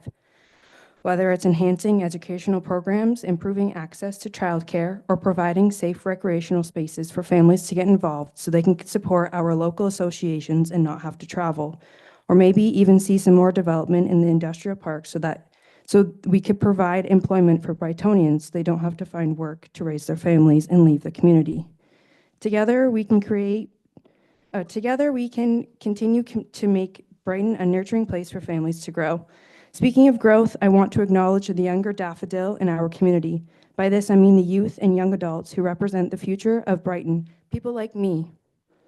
Their perspectives, energy, and aspirations are vital to our community's progression. I am passionate about engaging with our younger generation, understanding their dreams, and involving them in shaping the future of this town. Living in Brighton my whole life makes me appreciate all of the local attractions we have. So preserving our heritage and natural attractions is a cause close to my heart. Presskill Park, Goodrich Limis, and Proctor Park. These treasures are not just another walking trail, meetup spot, or park. They are integral to our identity and well-being. I am committed to ensuring these spaces are protected and cherished for future generations to enjoy. By promoting sustainable practices and responsible stewardship, we can maintain the natural beauty and resources that define our community. Moreover, I'm committed to addressing some of the most pressing issues facing our town today: homelessness and addiction. These challenges require a compassionate, multi-faced approach. I believe in working closely with local organizations, healthcare providers, and community members to develop comprehensive strategies that provide support, resources, and pathways to recovery for those in need. Together, we can create a community where everyone has the opportunity to lead a fulfilling life. In closing, I want to express my heartfelt dedication to this community. I am ready to listen, learn, and lead with a clear vision of Brighton that is inclusive, vibrant, and sustainable. I look forward to working along each side of you to make this vision a reality. Thank you for your time and your consideration. Thank you, Ms. MacAusland. I'll open the floor to members of council. Councillor Wheeldon. Thank you, Mayor. We first met when you were in grade 10 and you had just won a science fair competition. Yes. And I remember at the time being very impressed. I was not yet on council, but I was trying to get an environmental sustainability committee Yes. started. Yes. And you ended up going around the world Mhm. talking about how to make microbes eat plastic. Is that correct? Just biodegradable plastic. Biodegradable plastic. Yeah, that's so what we it was. created a biodegradable plastic. Tell me what you learned in that experience about our place in Ontario and our place in the world. I think that obviously I kind of base on we're living in a floating rock, which is great. We're all here to live and enjoy life. That's what we want. We want what's best for our families, our friends, everyone to enjoy. So we need to do what's best for our environment. With that, I learned that there are a lot of other countries doing more recycling, more tests, more, I don't know, maybe like progress reports on how they're doing in their towns, where we're focused more on what's going wrong with all of the people in our town and kind of things like that. So I think they're focusing more on their environmental state, whether we're focused on more of how we're doing necessarily. And with the world went so sideways with COVID, and everyone wants to kind of, go back to their roots maybe, if that answers your question. Okay. Thank you both. Councillor Botwell. Thank you so much. Ms. MacAusland, Yeah. nice to see you here. You as well. So as you were speaking, I mean, there's the elephant in the room that you are the youngest Yes. candidate on this floor. Yes. Or person or nominee, I suppose it would be. And it struck me that we have this in terms of age. Mhm. We have people representing the 70s, the 60s, the 50s. We have two 40s until 2.5 months from now when I will Okay. enter the 50s. And we don't hear really ever from those other than Mr. Wheeldon outside of this room, in the 40s, the 30s, the 20s Mhm. as adults. Yes. And then the young adults underneath that. Mhm. What is something that you see within that demographic, being the bumper, you're in the middle, they're one below, one above. Mhm. What is something that you see that we could do to improve what we're doing here in this chamber? Honestly, I kind of sound like I'm repeating myself because a lot of people have said the same things, but honestly, just being more open to the public. I know a lot of people my age struggle with just feeling like they don't know what's going on in town. They don't know what this tax is. They don't know what this bylaw means. They don't, and maybe that's just them not inserting themselves where they could, ask questions.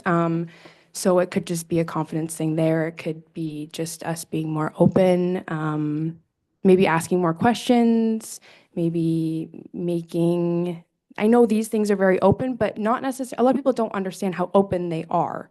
I know you guys make it very obvious that they're very open, and it's maybe just people not reading, but just being more inclusive, I guess, and making more things open, honestly, even though I do sound like I'm repeating myself, but They're very good points and they deserve repeating. thank you. Thank you both. Councillor Browley. Well, Hannah and I have something in common, and no, it's not our age. We're both lifelong residents. Yeah. So Hannah, I want to come up with another question or two, but I'm Okay. going to just start with my $50,000 Okay. question.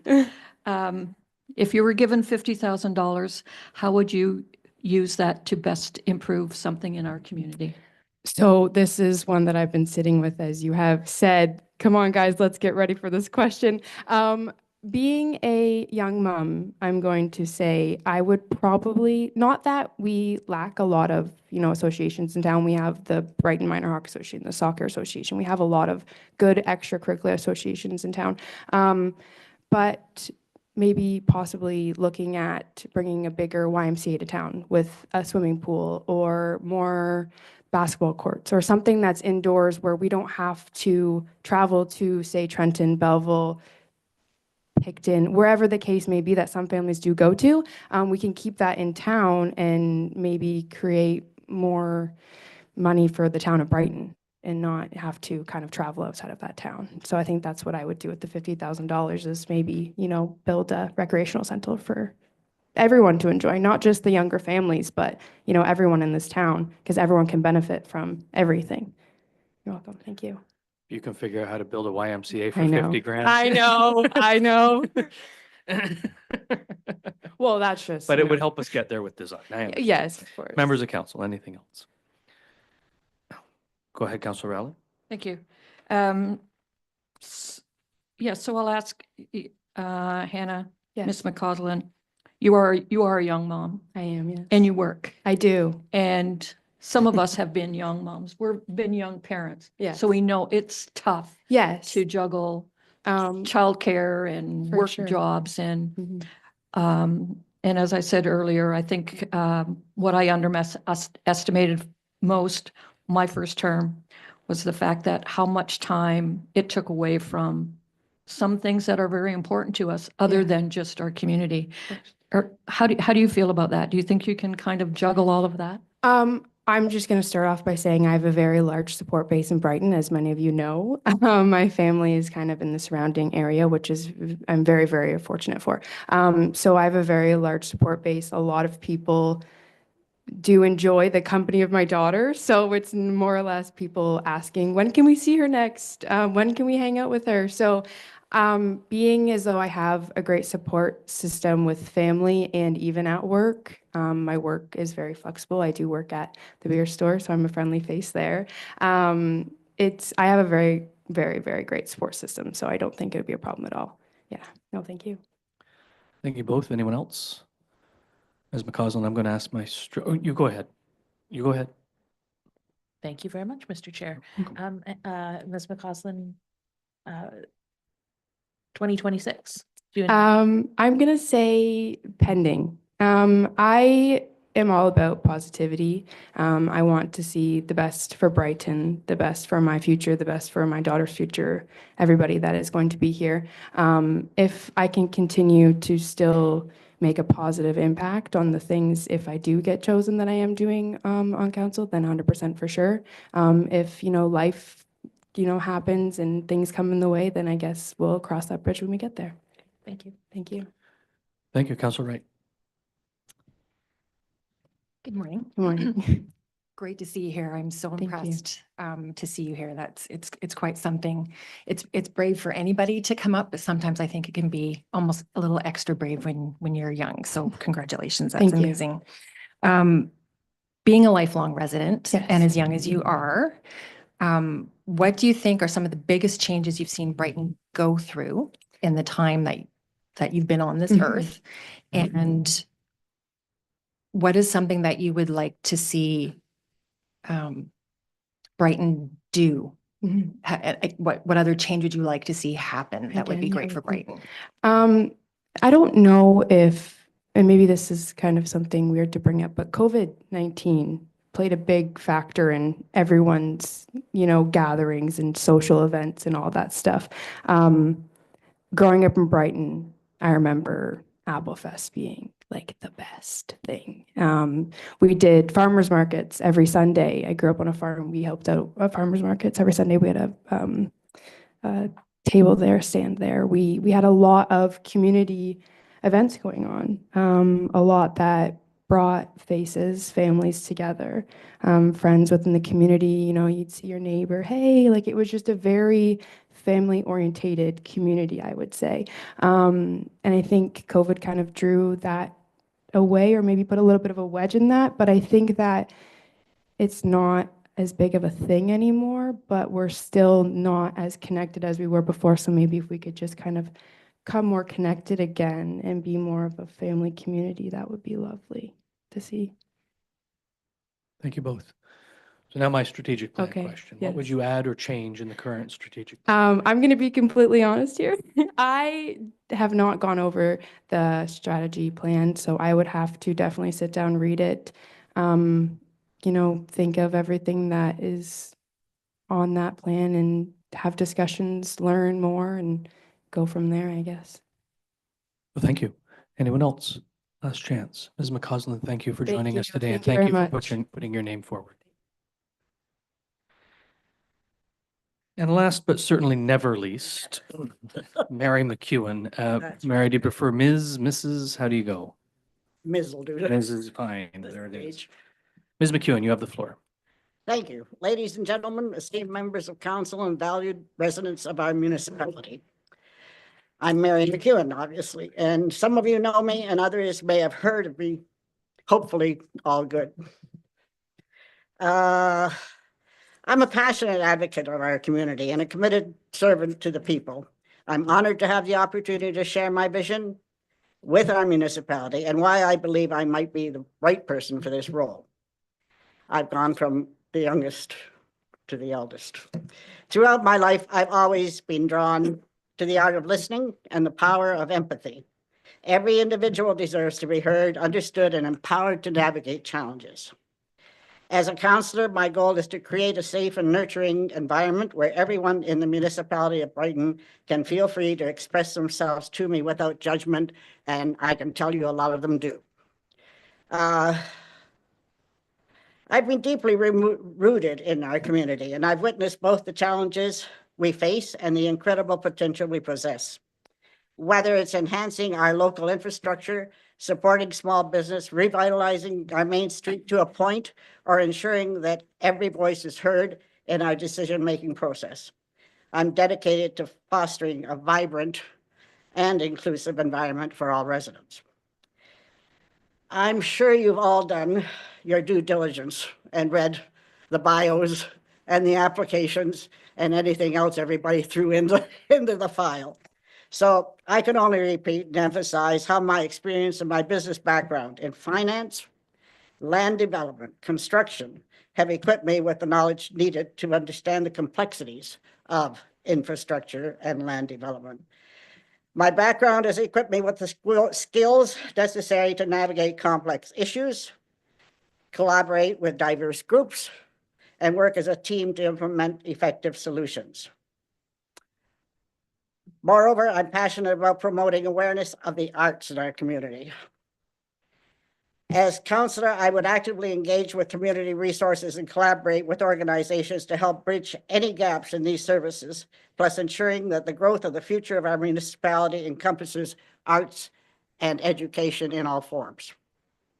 I have volunteered extensively in various community programs. I was one of the founding members of the Dragon Boat Club in Brighton. I've worked with Brighton Provost, and I'm old, so it goes on and on. These experiences have honed my skills in conflict resolution, active listening, and offering constructive feedback, all of which I intend to bring to this role. As a councillor, my priorities will be clear: to promote substantial development, enhance public services, and ensure that our municipality remains a safe, welcoming, and thriving place for all. I will work tirelessly to advocate to your needs, and I will always prioritize the voices of our residents. I understand that the role of councillor comes with immense responsibility and work.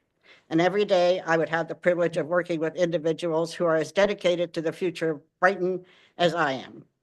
I think together we can foster a brighter future for our community. I definitely personify the motto, where the past meets the future. I have lived here in the past, and I'm certainly looking forward to living here in the future. Thank you for considering my application. I look forward to contributing to the team and making a positive impact on the lives of those we serve. That's it. Thank you, Ms. McEwan. I will open the floor to members of council for questions. Councillor Wild. Thank you. Really appreciate you being here and all of the experience that you bring. You have been engaged with this community for a very long time. Is this the first time that you've run for council or sought a seat on council? No. And, okay. I ran for council probably 12, maybe a little more years ago. Okay. I lost. 13 of us ran, 14. The Codrington pit was an issue at the time. And I flat out said, sorry, Northumberland needs aggregate and we're not going to win this one. So if you need anything, go for it. They didn't believe me. They wanted to fight. And so I lost by 180 some odd votes. What sparks your interest in returning here now? Oh, that's easy. My last kick at the can. I have energy to burn. I don't know, lots of things. But this time I have a contribution to make. Brighton has been really good to me, one way or the other. I lived on Presqu'île Point forever. I lived on Cranby Township forever. And now I'm down here. Well, I lived in Cranby Township. I also lived at Presqu'île. I'd like to give back something.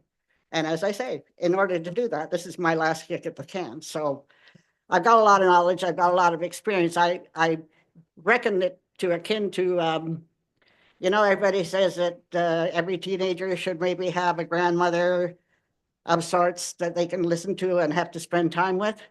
Well, I'm feeling kind of like that, you know? Follow up? To follow up then, the same question we've asked everyone, do you intend to run in 2026? Hell no. Okay, thank you. As far as I'm concerned, by the time the next election comes, everybody's on an equal playing field. None of you know whether you're going to get back in again. So I don't think that matters where the hill of beans. I mean, I'll give the 2 years or however long is left. I'll do the best I can with what I have to work with. And that's it, man. I love that honesty. Councillor Wright. Hi, Mary. Good to see you here today. I want to be you when I grow up. You are very There are a lot of spunky. people like that. You're so spunky. I think I would ask the same question of you that I did of Miss MacAusland. What would be the single biggest change that you've seen in Brighton in your time here? And what change would you like to see going forward? I think the biggest change is the growth of the municipality. We've grown, a lot. And I'd like to see that growth continue. Someone spoke to we're losing the small town atmosphere. Well, I have news for the small town people that lived here as long as I have. You better talk to the people on the street, smile at them, open that post office door and say, hi, where are you from? Are you local? You know, teach people. I can understand people in big cities don't even talk to each other and they live next door to each other like in a chicken coop. It's our responsibility. Don't sit here and say, oh, they've come from away and they're ill-mannered. Well, fix their ill manners. Talk to them. Make sure they're not ill-mannered anymore. I'm going to stop here. I did a bad thing, which is not unusual. This isn't confession. You don't. No. Driving through Sobeys parking lot. There was a gentleman who was handicapped crossing in front of me. I don't think the fellow behind me saw that gentleman crossing behind me, but I stopped and I was waiting for him to cross the street. He started honking his horn. I got out and I went back and I said, excuse me, we don't do that in Brighton. If there's someplace really important you have to go, then by all means. But if not, then please desist from honking horns. So, I mean, just things that you can do to make Brighton Brighton. Thank you both. Councillor Rowley. $50,000, Mary. What are you going to do with it? $50,000. You know how far $50,000 goes these days? Not far. So I would like to see things like a life lab come to Brighton. Maybe a warming room or something along those lines, because this isn't going to end. It's just going to get worse. And all the municipalities everywhere are going to have to deal with it one way or the other. So we better start thinking about how and where and how much that's going to cost us. Maybe some of the $50,000. Well, everybody knows about youth programs, and I'd like more social programs. We're all in agreement that what used to be, you know, the market gardens, all the things that we used to have on the main street downtown that brought people into downtown. We need to do more of that again. It goes right along with where the past meets the future. Let's move some of that past into our future so that we have a more social atmosphere in Brighton. Was there more? Yeah, oh, I want to advertise Brighton. I am so tired of listening to Prince Edward County tell me how wonderful it is. And various other places for that matter. I lived 3 miles outside of Warkworth. I saw what they did to the main street of Warkworth, and the tourists came in. Now, we used to have a lot more retail on the main street. There was an art gallery on the main street. We had a lot of retail going on. And then 9/11 came and the Americans stopped coming over the bridge and driving this way to Toronto, taking number 2. So that was a long, long, long time before everybody got over that. We need to revitalize some of our downtown somehow to make it more attractive for tourists coming through. They're not going to stop here. Where the hell? Why are they going to stop here? It's not, you know, unless they come here for a reason, if they want to buy a house, if they want to, you know, come for an appointment of some kind. But as far as a tourist going through, other than Presqu'île, And let me tell you, the campers come, they go to Soapy's.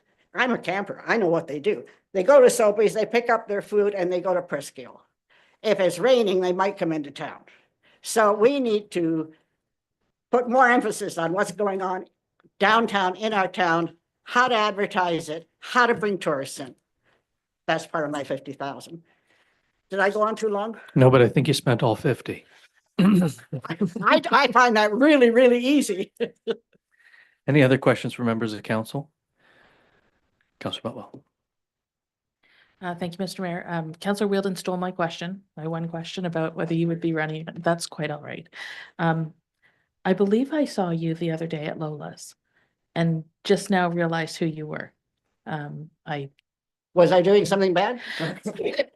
I won't tell. Probably. No, you came in with another friend. You came in with a friend. I was sitting in the corner booth because I had tried several years ago to do this coffee top round table thing. I'm hoping to engage with the community a bit. And I saw you come in and you stand out because you have the most beautiful glasses.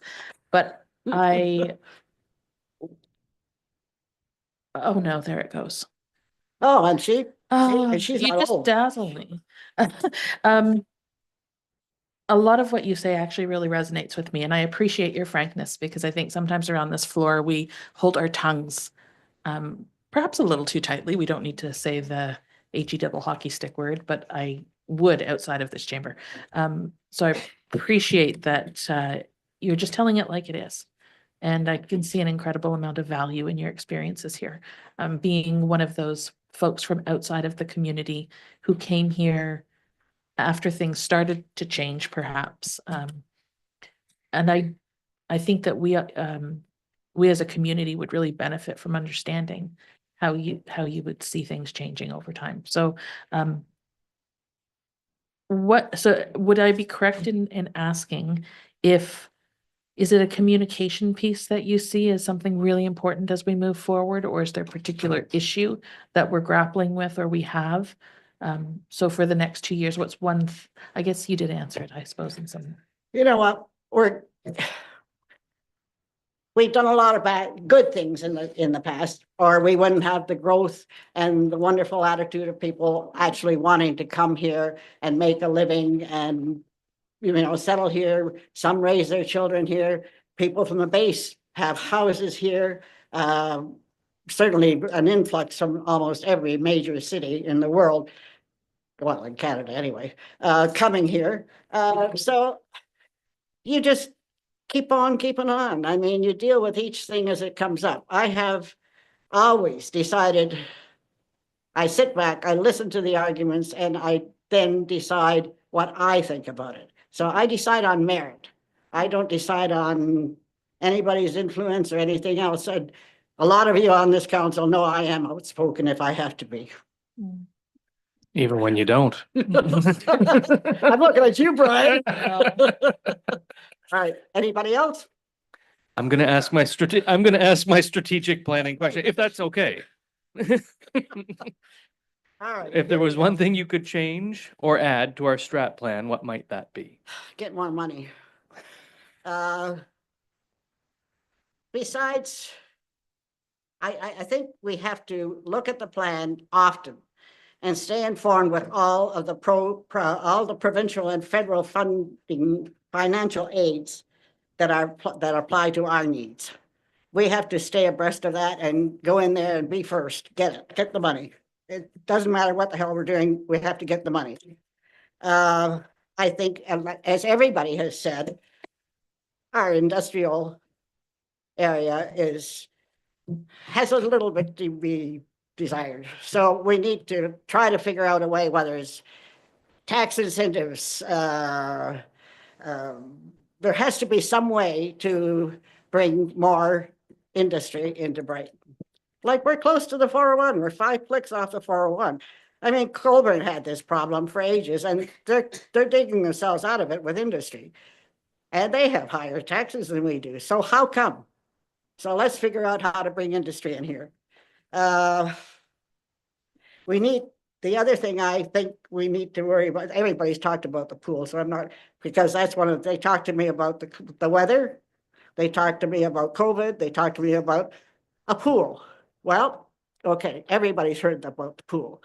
What else do I want to say here? I'm very concerned about the one thing that we really do have going for us, and that's Presqu'île. I don't remember what was on the strategic plan for the care and control and the protection of the wildlife. For instance, the waterfowl. I know that the park runs its own scene, but the shoreline, the marsh, we have to make sure that's one of our greatest assets. So we have to make sure that in our strategic plan, we better cover that. Okay. Thank you. Any other questions from members of council? Ms. McEwan, thank you for joining us today, and thank you for putting your name forward. Thank you for allowing me to do so.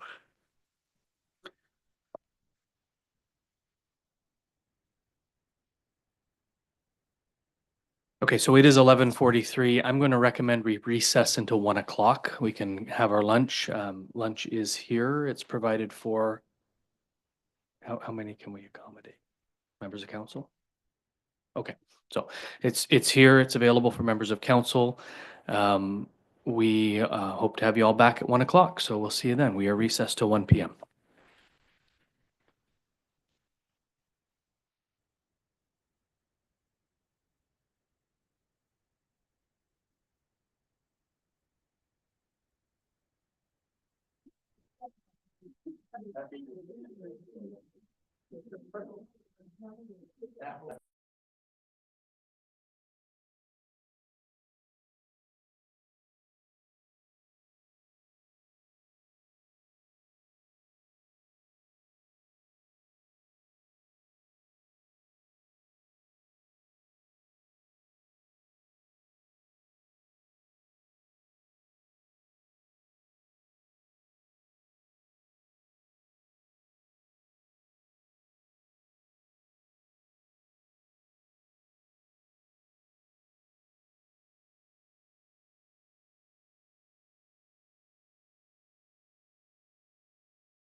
Okay, friends, it's 1:01 p.m. I'll call this meeting back to order and thank everyone for rejoining us. I know a couple of our candidates had to go to work and had other obligations, so they will not be returning, but I think everyone else has returned, including members of council. So next steps would be to either, we could either throw a name out and have at it, or we could just have a discussion around the table, and I'll be lax about the rules a little bit in order to do that. Councillor Wheeldon. Thank you. I did write a few notes down. We are absolutely spoiled for choice. And I would be pleased to see an entire council made up of this pool of applicants, frankly. Maybe we should all quit. The resumes of the applicants tell a story of community service that goes back half a century, and I am grateful for all that you've all accomplished. I'm also grateful for your current service. So many of you are currently serving on committees and boards and community groups. And through that service, make Brighton what it is today. And I know that most of you, it sounds like, intend to run in the next term regardless of what happens today, and that is very exciting to me. I think the fact that we asked everybody about that intention shows that maybe it's just that we're in the second half of the term, but we are looking to the future. Looking to the future is something I like to make a habit of, but I'm glad to see that orientation among people around this table as well. I'm sure that no matter who's chosen today, you'll all continue to serve in various ways because you've shown that that's just who you are. So thank you for that. Looking at everybody's resumes over the last several days, I had to think carefully about the qualities of a good elected representative. No expertise is required for the job by design. That expertise is provided by our staff. And while familiarity with the role is certainly a big plus, between our CAO, clerks, and the rest of us here at the table, I feel like we can show somebody the ropes. So what am I really looking for? The job, in a nutshell, is to represent the residents and landowners of Brighton and safeguard and promote their interests by making strategic decisions on their behalf. Practically speaking, that requires us to be able to respect staff when they present us with the facts of the matter, respect one another as we deliberate in good faith and with open minds, and consider and engage the diverse perspectives of our residents as we represent them. So attitude, perspective, and a bit of strategic thinking. Perspective and representation really do matter. And while our current council is more diverse than many in terms of gender mix and age range, look up councils of small towns around Ontario and you'll see plenty of them are a whole bunch of old white guys. And nothing against them, but we are more diverse than that. And yet we are very much a straight white council that leans older. That's largely proportionate to our population. So it's not necessarily a problem, but our community has a lot of racial and gender diversity that is not currently represented on council. And I will add into that elements of class. We've had to talk today about the difference between professional class jobs and working class jobs who have less control over their schedule, and how we do value wanting to bring that perspective in and wanting to be more open to input from regular working Brightonians. Not everyone gets to rearrange their schedule, but I do feel that having the perspective of somebody who doesn't have that power and ability is maybe worth not having them here at every single meeting in case they couldn't juggle it. But this desire for more perspective and diversity is one of the reasons we formed the Jedi Committee. And I'm so proud to see two of our members here today. The ability to think strategically is critical, not least because the distinction between strategic governance and operation is what defines our role. And we talked about this a little bit earlier. Yes, we provide oversight of the corporation's progress, but we cannot cross the line into operations, something I've been guilty of myself through my simple desire to help. Perhaps our most important role is in setting the strategic plan and realigning ourselves to it regularly as we prioritize the work of staff. Some applicants have participated in strategic planning through council, others through their place of business. This ability to think strategically is really important and critical, and I think it's well represented here today. But the hardest part of strategic planning is thinking clearly about the future. We're bad at it as a species. And there are several cognitive biases that make it hard for us to do. Ask almost anyone how much life has changed in the last 5 years, and they'll say, oh, it's changed so much. Ask them how much they think life will change in the next 5 years. No, we don't think it's going to change much. That's almost universal about people. The exception to this is young people. All they know is rapid change and growth, and they're future focused because their whole life is ahead of them. In all of my time campaigning at the federal and provincial levels, my favorite events were always talking to high school classes. They asked questions that were fundamental to the policy changes needed to safeguard their own futures. I would go to all candidates' events or meet and greets with adults, and we would talk about the same old policy issues. And a lot of it would come down to dollars and cents and identity issues, us against them kind of stuff. And you go to a high school class and they ask you about specific things that will shape their own future. It was always a breath of fresh air. This week, I had the honor of speaking at the Presqu'île Probus Club, and I mentioned to them how upsetting it is to so frequently hear politicians and activists tell children that they will be the ones to solve climate change. They will be the ones to save the world. They said it to me when I was a kid, and now they're saying it to my kids. And maybe I've said it to other people's kids too. What a burden to put on children, because they don't have any money and they don't have any political agency, and yet we tell them it's on you. There are two ways that we can fix that. We can recognize that we need to be the ones that change through all of the hard work that happens, but also that we need to honor their voices. The switch that gets turned when someone turns 18 from being politically irrelevant to now being a responsible adult, that's a heck of a life change. The Environmental Sustainability Advisory Committee voted to have the ENSS Environment Minister as a standing member of our committee for that reason. We need to hear their voices. I think it would be even better to have more young voices at this table. At 40, it is downright depressing to be the youngest member of council. We have the opportunity here to not just choose the person who is the most electable, which is what normally happens in an election, but to welcome and mentor someone into potentially a lifetime of community service, showing them the ropes in the remainder of this term and preparing them for the next. I think Hannah has proven herself intelligent, ambitious, and brave, and she will not slow us down. Her forward thinking and ability to represent a huge number of residents who currently have the least voice on council is sorely needed. Thank you. Thank you, Councillor Wheeldon. Anyone else wish to say anything? Councillor Rowley? As long as it's with regard to this, of course. Subject matter. Yes. That was just a general statement because I said anything. Yeah, But I didn't mean anything. I know. It's okay. We understand each other, right? We get each other. Okay. I just wanted to, because I was thinking maybe we were going to do that before lunch while all of the applicants were still here. But as Jeff alluded to a little bit, we have 9 very capable people sitting here. And if those of you think back to the last election, there were only 7 names on the slate for running for council. So we already have more looking towards the future in 2 years. So regardless of how this goes, I would be pleased to sit with any one of you.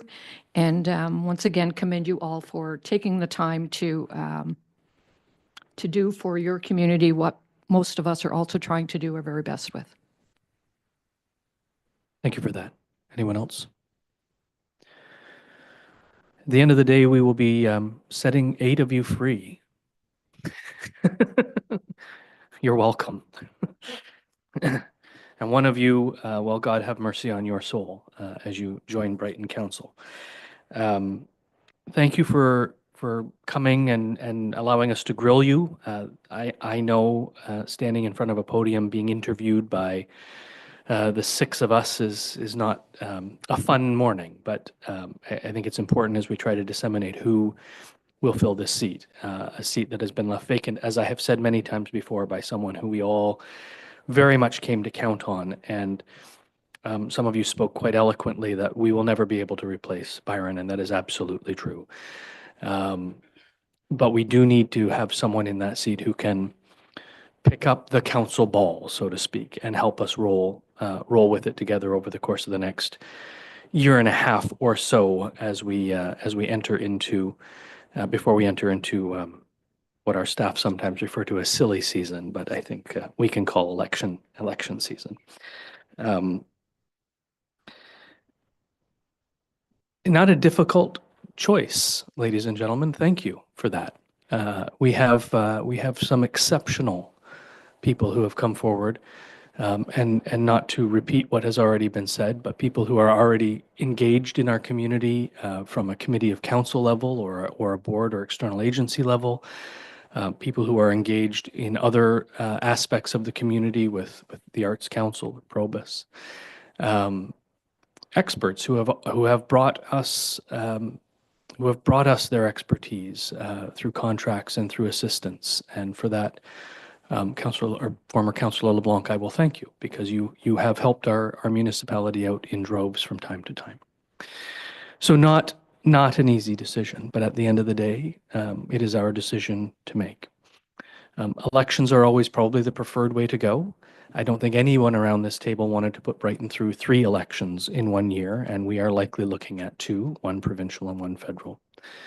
And so that's why the Municipal Act allows us to make this decision. And I think from both a financial perspective and from a social perspective, it was the right decision to make. Understanding that probably half the community, as Mo told us, would have preferred an election. I get that. I think the people should be making these choices at the end of the day, but they have elected us to make these decisions for them for the next 2 years anyway. So with that, the presented motion before me is that council select, and then there's a blank, as a successful applicant to fill the vacant council position, or that we receive the applicant presentations as information, and then we would forward this decision off to next Monday. I'll tell you that's not my preference. I think we're here now. It's only 1:14. We got through these sessions, through some pretty informative talks, and I would like for us to make a decision. So if there's a name someone would like to put in this blank, I will. Councillor Wheeldon. Thank you. That was why I spoke first. I wanted to get a name on the floor. So I would move that we enter Hannah MacAusland into that space, for at least for the sake of discussion.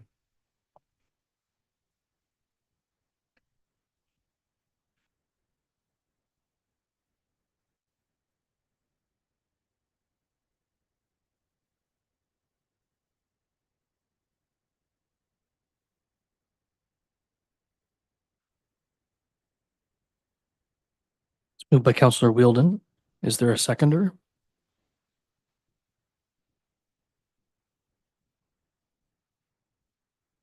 Seconded by Councillor Butwell. The council select Hannah MacAusland as the successful applicant to fill the vacant council position.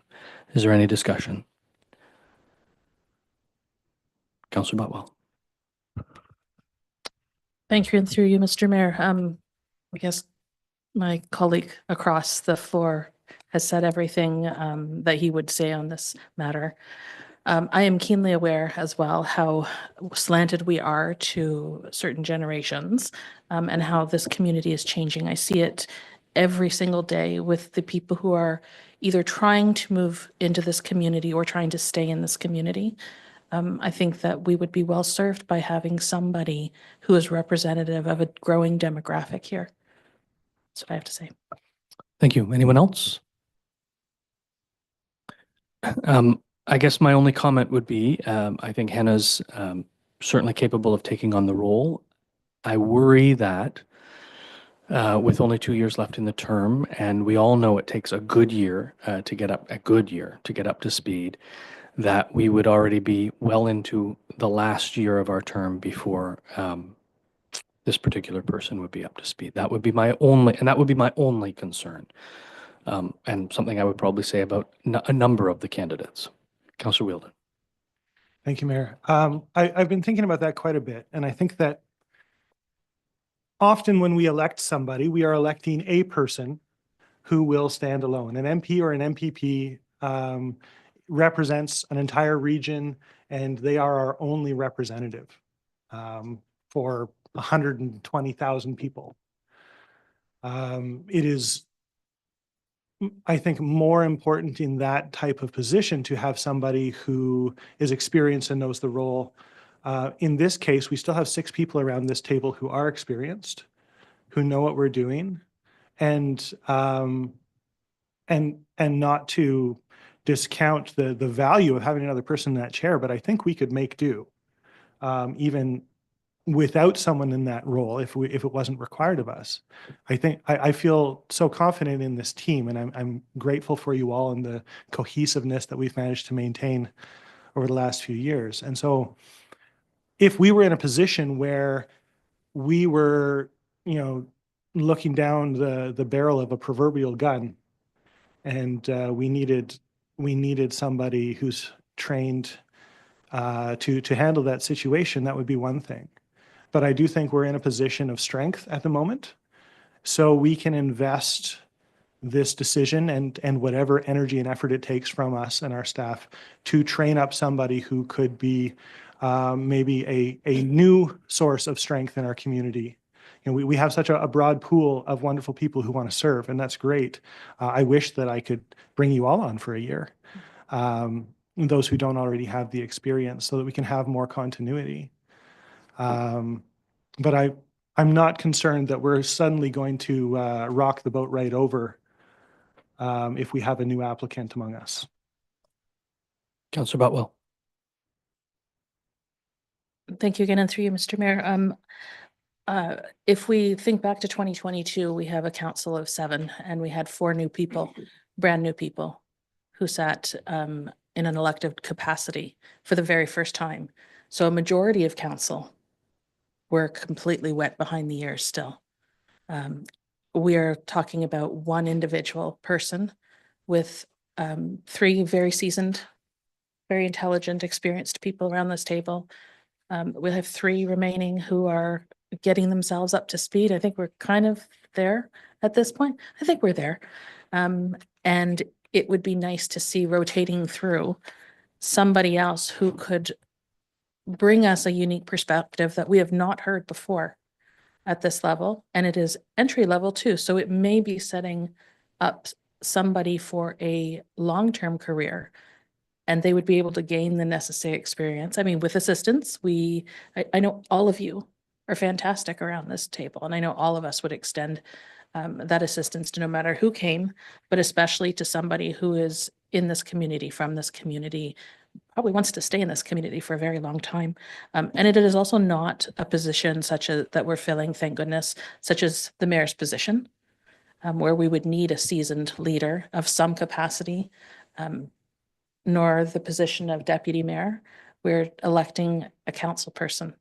And I think, much like Mr. Wilden said, we could probably carry on, but we're not allowed to just carry on. We need to add a body. So I think it's a great opportunity to bring somebody on who has proven themselves to be incredibly well-spoken, very intelligent, who wants to be here. And I was not that person at their age, and I'm thankful and I'm surprised that somebody did step up. So I am more than willing, because I'm assuming they're going to literally be filling the seat next to me, or we may shuffle. I suppose it depends on the alphabet. I know each one of us would help. We have a great staff. We have great people on this floor, and I think that we could help catapult her forward relatively quickly.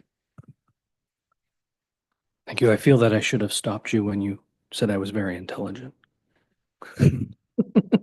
Or did you misspeak? I'm not sure. I'll have to go back and watch the video. Anyone else wish to comment before I call the vote? Councillor Wright. I think when I look back at the election in 2022, having 4 new people was a clear statement from Brighton that they wanted new perspective. They wanted some fresh perspective around the seats. I too am very impressed by Hannah, and I think she would do a wonderful job at bringing that perspective forward that we don't have here right now, and probably have never had I'm not sure what the youngest person on council has ever been over the years, but It was me until maybe just now. so I agree. I think she would make a wonderful addition to the horseshoe. Well, I will say the feather in Ms. MacAusland's hat for me, along with two others, was when they talked about bringing a fresh perspective, because those words were printed on my first election sign. So I appreciated that. Anything further from members of council? All those in favor? Are there any opposed? The motion is carried.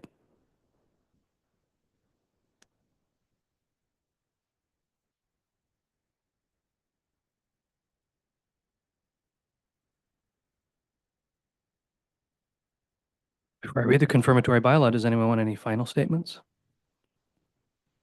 Go ahead, Councillor Wheeldon. Thank you. I think it's been said a dozen times or more today. Absolutely incredible batch. Thank you all. You are all so deeply appreciated and respected, and I am so excited to see all of your names hopefully on the ballot in 2 years. But also, I really I hope that everyone can see and appreciate that we had the chance to do something different here, and I don't know that many people expected this outcome, but I really am proud of the forward-looking and forward-thinking of this council. So thank you all. Thank you, Councillor Wheeldon. Does anyone else wish to make a statement of any kind? Go ahead, Councillor Butwell. To every single person who put their name forward, thank you. We heard some very important things from each and every one of you. You all have skills and abilities that I'm sure go far beyond what you were able to summarize in 5 minutes. And I would be happy to lose to any one of you on this next election. Yes, I will reiterate that. Thank you all for putting your name forward. Thank you all for those of you who are sitting on committees of council or external boards and agencies. Thank you for your service. I hope that you will continue to serve the community in that capacity. And for those of you who said you were going to run in the next election, look forward to seeing your names on those ballots. And for those of you who said you would consider it, I hope to see your name on those ballots as well. And for you who said hell no, Mary, look forward to seeing you at Sobeys. Thank you all very much. You may. I'll finish up with thank you as well. But I think, once again, I think we as a council have learned something today as well, because we've heard from a very diverse group of people here. And I think it's also our job to take into consideration all the comments that were made today. We sometimes maybe lose a little bit of sight as well. We know what we're focused on here as a group of 7 or 6 for a while. It'll now be 7 again. But I've taken some notes, and I will certainly take many of the comments that I've heard today under consideration as we move through the next couple of years. Anything further from members of council? It's moved by Councillor Wheeldon, seconded by Councillor Rowley. The council gives a bylaw its first, second, and third reading and finally passes on this date. Being a bylaw to confirm the proceedings of the Corporation of the Municipality of Brighton Special Council meeting held on January 24th, 2025. Is there any discussion? All in favor? There being none opposed, that motion's carried.